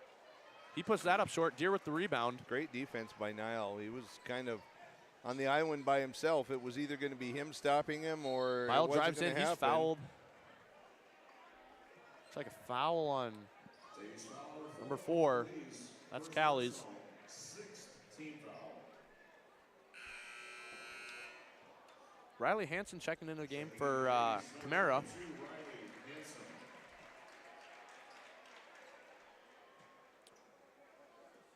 Held in about it. Gets it out to Bile on the top of the key. Miller drives in. Kicks it out to Niall. Niall kicks it back out to Miller. Miller for 3. And that's just off the back iron again. Ooh. Deere with the rebound, or with the loose ball. He kept it alive. Yep. Brown tried to save it. Ended up. Tangu from 3. That's no good. A little hard. Oh, someone left him open. Good hustle by Miller. But great job by Miller. Oh, and wow. Missing the bunnies. Lucky there. Cowie's had the chance to finish that on the cleanup. Great hustle by Jackson Miller getting back, knocking that free. Cheyenne fortunate that Davies unable to connect as we see Noah Olson, Clemenson, and Oneman back in for Bile, Deere, and Angao. Raymond Brown will inbound the pass. Finds York. York pulls up, in and out. Rebound by Niall. Noel Olson. Noel Olson's played a good game today. Yeah, he has that one. That'll go out of bounds. Davies ball. Just a little bit off, and Niall's foot on the line as he tries to save it. Noel Olson's done a good job of driving and kicking out, but he's also hit some big threes. He's had a few threes. He had a really hot stretch in the first half there. York coming around to the top. Tries to drive. Oneman got a hand in the face. Rebounds. Tied up. Jump ball. Mustangs will get the ball back. Good defense by Oneman, getting a hand in the face. Maybe not blocking it, but contesting it enough to where it affects the shot. So 45-60 8:30 to go. Nile. Back to Miller. Miller to Clemenson. Good move by Clemenson. Goes up with the left hand, and he's fouled. He'll go to the line to shoot 2. We'll get Hansen on that one, I think. Clemenson to the line.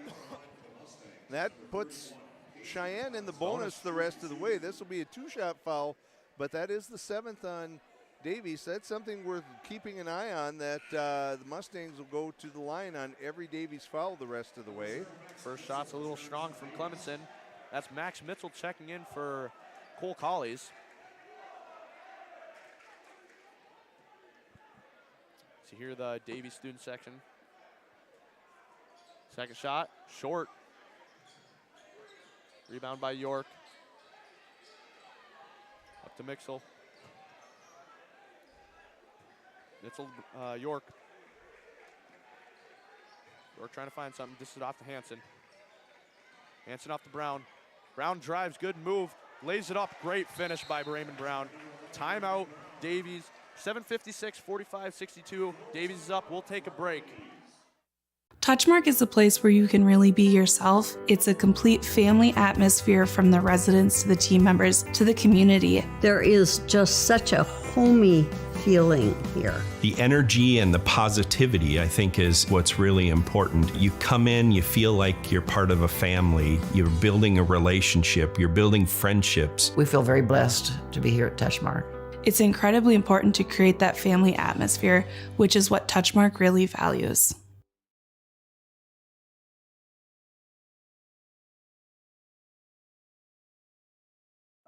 There is no off-season for greatness. You do what it takes to stay in the game. And so do we. Our commitment is to keep you moving forward. Essentia Health, Orthopedics and Sports Medicine. Like nowhere else. Welcome back. Second half action. Davies leads the Mustangs 62-45. You know, it's relatively been a close game, but those really what I feel like kind of sparked the Davies offense were those 3 threes by Colley. Yeah, Colley's those 3 threes. And then Cheyenne settling for some quick shots. threes that they got that one opportunity, and that was it. Davies controlling the defensive glass as Good. Olsen goes in, unable to draw the foul or connect. York's driving. Kicks it out to Mitchell. Back to York. By Swinger. Hit some threes earlier. Good hands by Noah Olsen, but it goes back out to York. York setting up to Hansen. Hansen off to Brown. Brown shoots from 3. Oh, in and out. I don't know if he's made a 3 yet that hasn't been from the corner. Yeah. Shot's no good from York, but kicks out to Beiswinger. Beiswinger nails the 3. I'd be interested to know what the 3-point percentage is here in this second half, because that is where Davies has done its damage. Cheyenne getting, some times where they turn the ball over in the half court. Certainly more than the first half. That was what they struggled with last week. As we see Nile pull up and nothing but net, but that's only a 2, they're going to say. A foot was on the line from the top of the key. Davies is shooting 10 of 25 from three-point land. That's around 39, 40%. Yeah, 40%. That's pretty good for high school basketball. Oh, now with the rebound, goes out of bounds. Looks like it might have gone off his leg, but Davies bench thinking it's off Cheyenne, but refs thinks differently right there in front of him.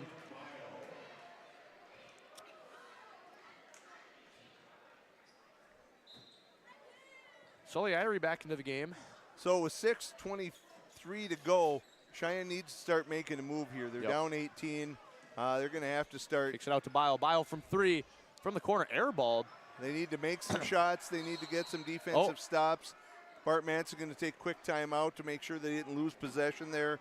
6:12 to go. Mustangs down 65-47. We'll be right back.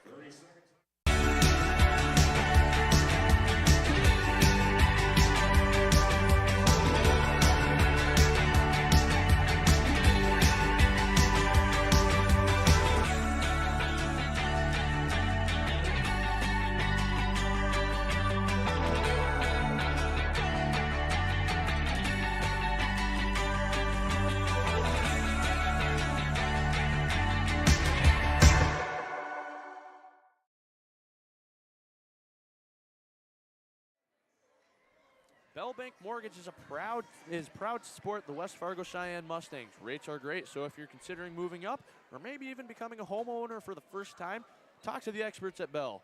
We'll help you make home happen. Bellbank Mortgage, equal housing lender, go Mustangs. So 6:12 left to go, 47-65. Cheyenne is in the bonus. But, you know, they just need to stop settling for bad shots and defend that three. As good move by York. Can't finish. Kamara with the rebound. Tried the put back, couldn't get it. He's I fouled. think they're going to get Irie on that one with the reach. But that was a great move by York, convincing the defense he was going one direction, then split two defenders and got to the rim. Update from the Dome. NDSU's leads Sanford 27-9. 40 seconds left to go, so it looks like they'll move ahead and play the next round. As Kamara is good on his first shot.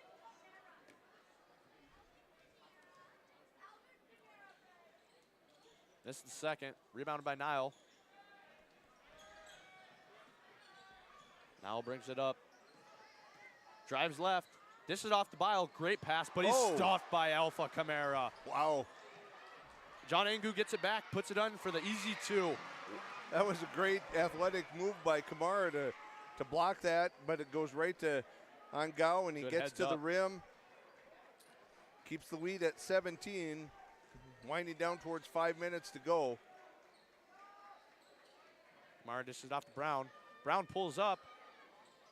Short, but it rolls in. 49-68. Shooter's touch. Yep. Sully Irie bringing the ball up. Hands it off. Pass tipped.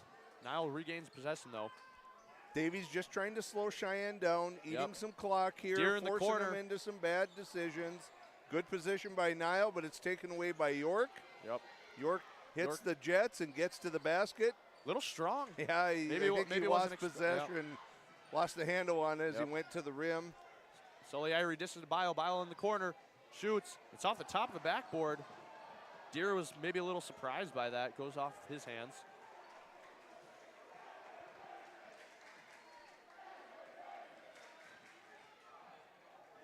York brings the ball up. Again, you can hear the Davies student section chanting.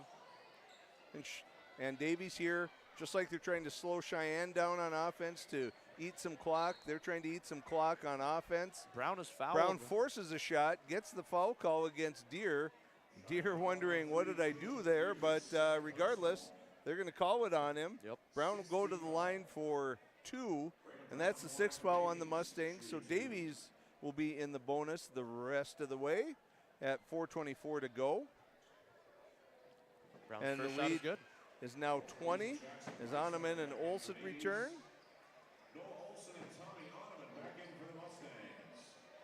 As do Beiswanger and Cowleys.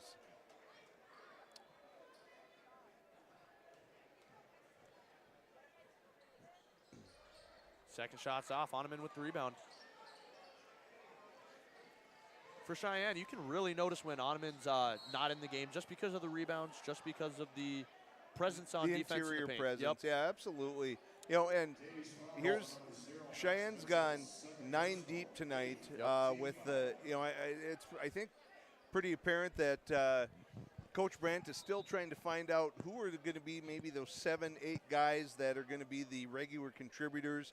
It looks like he's trying to give a lot of guys some opportunities if they're showing some flashes, and, you know, maybe trying to settle on that. And again, as we mentioned in the pregame, not necessarily unexpected when you lose an entire starting lineup. It's hard to know who you should be relying on. And Coach Brandt may be using a couple extra guys. A little bug has been going around the basketball team. A couple guys are out. Bryce Kane, for one. Tommy Oneman was out yesterday from practice. He was sick. So that could also be a factor as ball's tied up. Jump That'll ball. go to Davies. Yep. So, you know, for Coach Brandt, you know, a Mandan team that obviously is pretty good that they played against last week, and a Davies team that we know is really good that they're playing against tonight, even though they're down Frosley and Claybo. you know, it's a hard time to try and figure out what's your rotation. Yep. You know, you probably are wishing that a great pass to Good find by Brown Beiswinger there, yeah. as he comes to the basket. You know, you're trying to figure out who to rely on, and of course you'd like to play teams that you feel like you're more talented and better than, but it's not necessarily the worst thing in the world to have to play against tough teams in order to figure some of these things out. Foul on Beiswinger there. Ottoman will go to the line, shoot 1 and 1.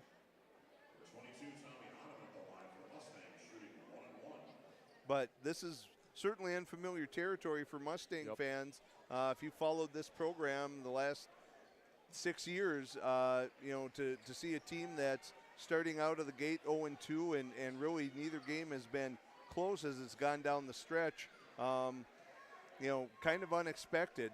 So I'm sure Coach Brandt and the rest of the staff, they're going to look at this and kind of see, you know, they're probably not going to go 9 deep for the rest of the year, but they're going to have to make a decision as to, Kamara you drives, know, puts one up. No good. Who does need to get some more time and who doesn't. Yep. There's that interior presence by Ottoman. Good kick out. Noel Olson. Olson misses, Good but finish. it was good ball movement. You know, Ottoman realized that Olson was open. He kicked it straight out. Maybe Noel wasn't expecting it that quickly. Kamara on top, pass to Beiswinger. Beiswinger finds Cauley down low, back out to Beiswinger. Drives, throws one up, out of bounds. We'll go back to the Cheyenne Mustangs. That's Living's good, checking in for the Davies Eagles. Cauley comes out. 49-71, 2:49 left in the second half.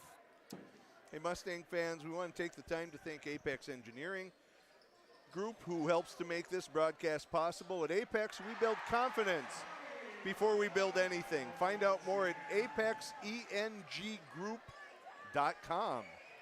Big dunk there by Tommy Ottoman. Gives the fans something to cheer about as the lead remains 20. Yep. Raymond Brown showing off Good the ball moves, handling good drive, skills. good and find to Kamara. Kamara just can't finish. He's fouled at the Kamara, line. who I think wanted to throw it down and saw Hahnemann in the way, and then Tommy gets him on the arm. Kamara's wanted to throw that down a couple of times. Again, I am interested to see what this Davies lineup looks like once you get Claybo back. And Frosley, for that matter. I think, you know, obviously Claybo has to play. He was an all-conference player as a freshman. He's only a sophomore. Been playing varsity since 8th grade. Yeah, and Frosley, I just think with his length has to play. Kamara's done a good job inside, you know, and kind of filling that role, but you can't really expect to go with only one guy with length throughout the season. So it'll be interesting to see what this looks like as the season continues for Niall the with a good Mustangs. drive, goes up with the left hand. He's fouled. He'll go to line shoot too. Good finish. Shifty and switches that left hand. Even though he didn't make the bucket, he right, still. Right, but it didn't look uncomfortable or anything like that. It looks like this is a pretty normal thing for him. I think maybe, you know, one thing as the coaching staff looks at the tape, I would think Zach Niall has probably earned himself some additional opportunities with the varsity roster. That's for sure. He's a dynamic player, and as only a sophomore, he makes things happen out there. That's for sure. It'll be fun to watch him develop in the next, well, this year, but also he still has 2 more years left. 2 years after this. So York just gonna be calm and pass out to Living Good. Living Good pump fake, pulls up. That's short. Rebound Niall. Niall's done a good job defensively and offensively tonight. Yep. As that's turned over. For Davies, right now you just got to slow it down. And it's under 2 minutes. Up by 21. No need to push for a fast break or anything like that. You just sit and hold it, milk the shot clock, put something up. Doesn't even have to be a great shot. Drives.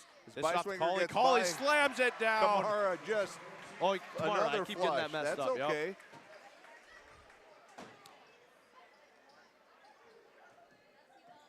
Angu drives, puts shot up.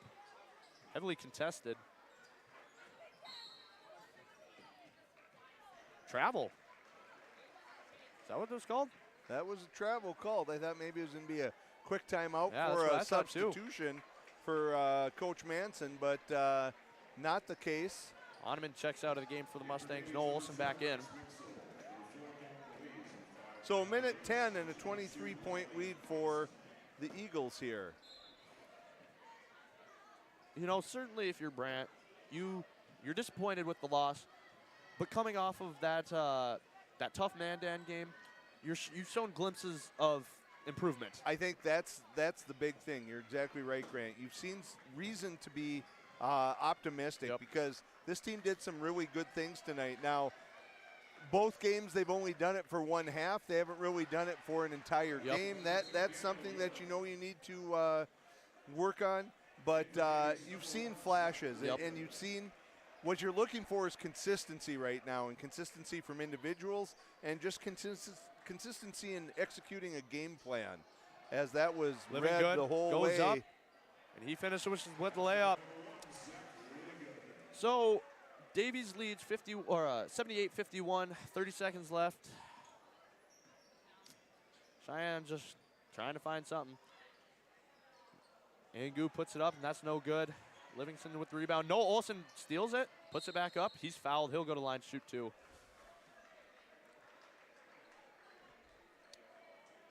So as this game wraps up, we'd like to thank Essentia Health. Essentia Health is proud to be a premier partner of the Mustang Media, working with Cheyenne High School to make a healthy difference in the lives of students and families. We are privileged to serve Essentia Health like nowhere else. First shot for Olson is good. So looking forward here a little bit for the Mustangs. Cheyenne will be back in action. I believe it's next Tuesday night. The boys will be here. They will be hosting Fargo South. And with that game, there's also a performance by the FM Acro team at halftime. Fargo South dropped a game to Fargo North the other night. So, South also looking to get on track with what's going on for their squad this year. And then obviously the Cheyenne girls will be at Fargo South on Tuesday as the traditional home and home. The doubleheader at home is not as frequent as you might think. Well, that'll wrap this one up. 78-52, Davies wins.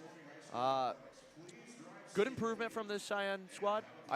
Not there yet, but yeah, you nailed it on the head, Grant, and that there's reason for optimism. There's some good things that have happened.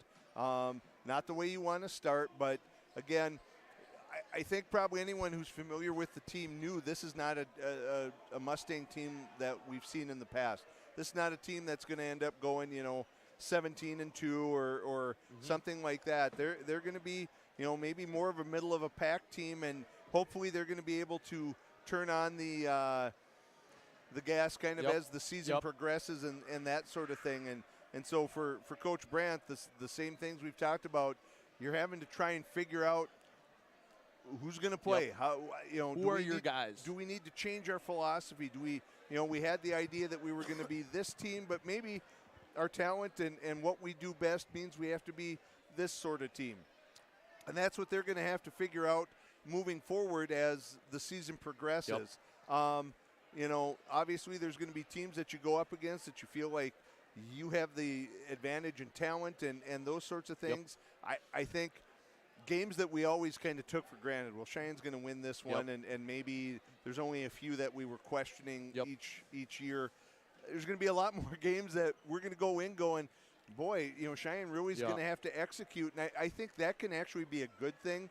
I think one of the things that maybe hurt a couple of the Cheyenne teams in the past is that they mowed through so much of the EDC. There were a lot of nights they weren't pushed hard, and then when it came to tournament time and you kind of get in that meat grinder, not that Cheyenne couldn't handle it, but you're just less prepared because you haven't been in that situation as frequently. And we saw that this year in football too. Cheyenne, they just blew through their opponents the past 2 or 3 years, and this year they were maybe challenged a little more. And and you just, especially when it's a new group of kids that haven't been there, that don't know, yeah, we're better than them and we can just go and do this. So I think that's going to be a challenge for Coach Brandt and his team, that you're going to have your guys ready to play every night. And so instead of challenging for an EDC title, maybe the goal for this team is, hey, we've got to make it to one of those state play-in games and see if we can and be one of those teams that makes it in as maybe a 3 seed or a 4 seed, and just kind of adjust your expectations accordingly. And I would think Coach Brandt is saying, look, we'll let the EDC and the state tournament take care of themselves. For now, we need to worry about Fargo South coming up on Tuesday. Let's look at this film, take what's good out of it, what we can use from it. Some of the other stuff, you just kind of say, let's forget about it, and let's move on from there. I think overall for the Mustangs, they executed their game plan well. Coming in, they executed more efficient basketball, smarter basketball. They rebounded well. They drove to the basket, got to the line quite a bit. It's just converting at the basket and converting at the line. Yeah, and I think we saw in that second half where they got away a little bit from the game plan, where they were taking some of those quick shots down the floor. At least at this point, this team doesn't seem like a team that's going to be able to do that consistently. So, really you're going to have to come down and, there's nothing wrong with working your way through the shot clock. Nothing says you have to take the first 3 that presents itself. This might be a team that through ball movement and getting downhill to the rim, that's going to be what their key is to being successful.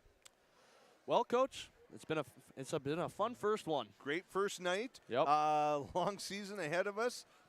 Again, on a lot of these nights, there might be multiple broadcasts going, as we know that the hockey season and the basketball season, a lot of these schedules for home games are going to happen on the same night. So we're going to do our best to bring you the action from everything that we can. We hope that you're going to join us. So for our production staff, Morgan Valvo, and our camera operator, Aaron Norwacki, I'm Grant Knodel. I'm Dan Wolf.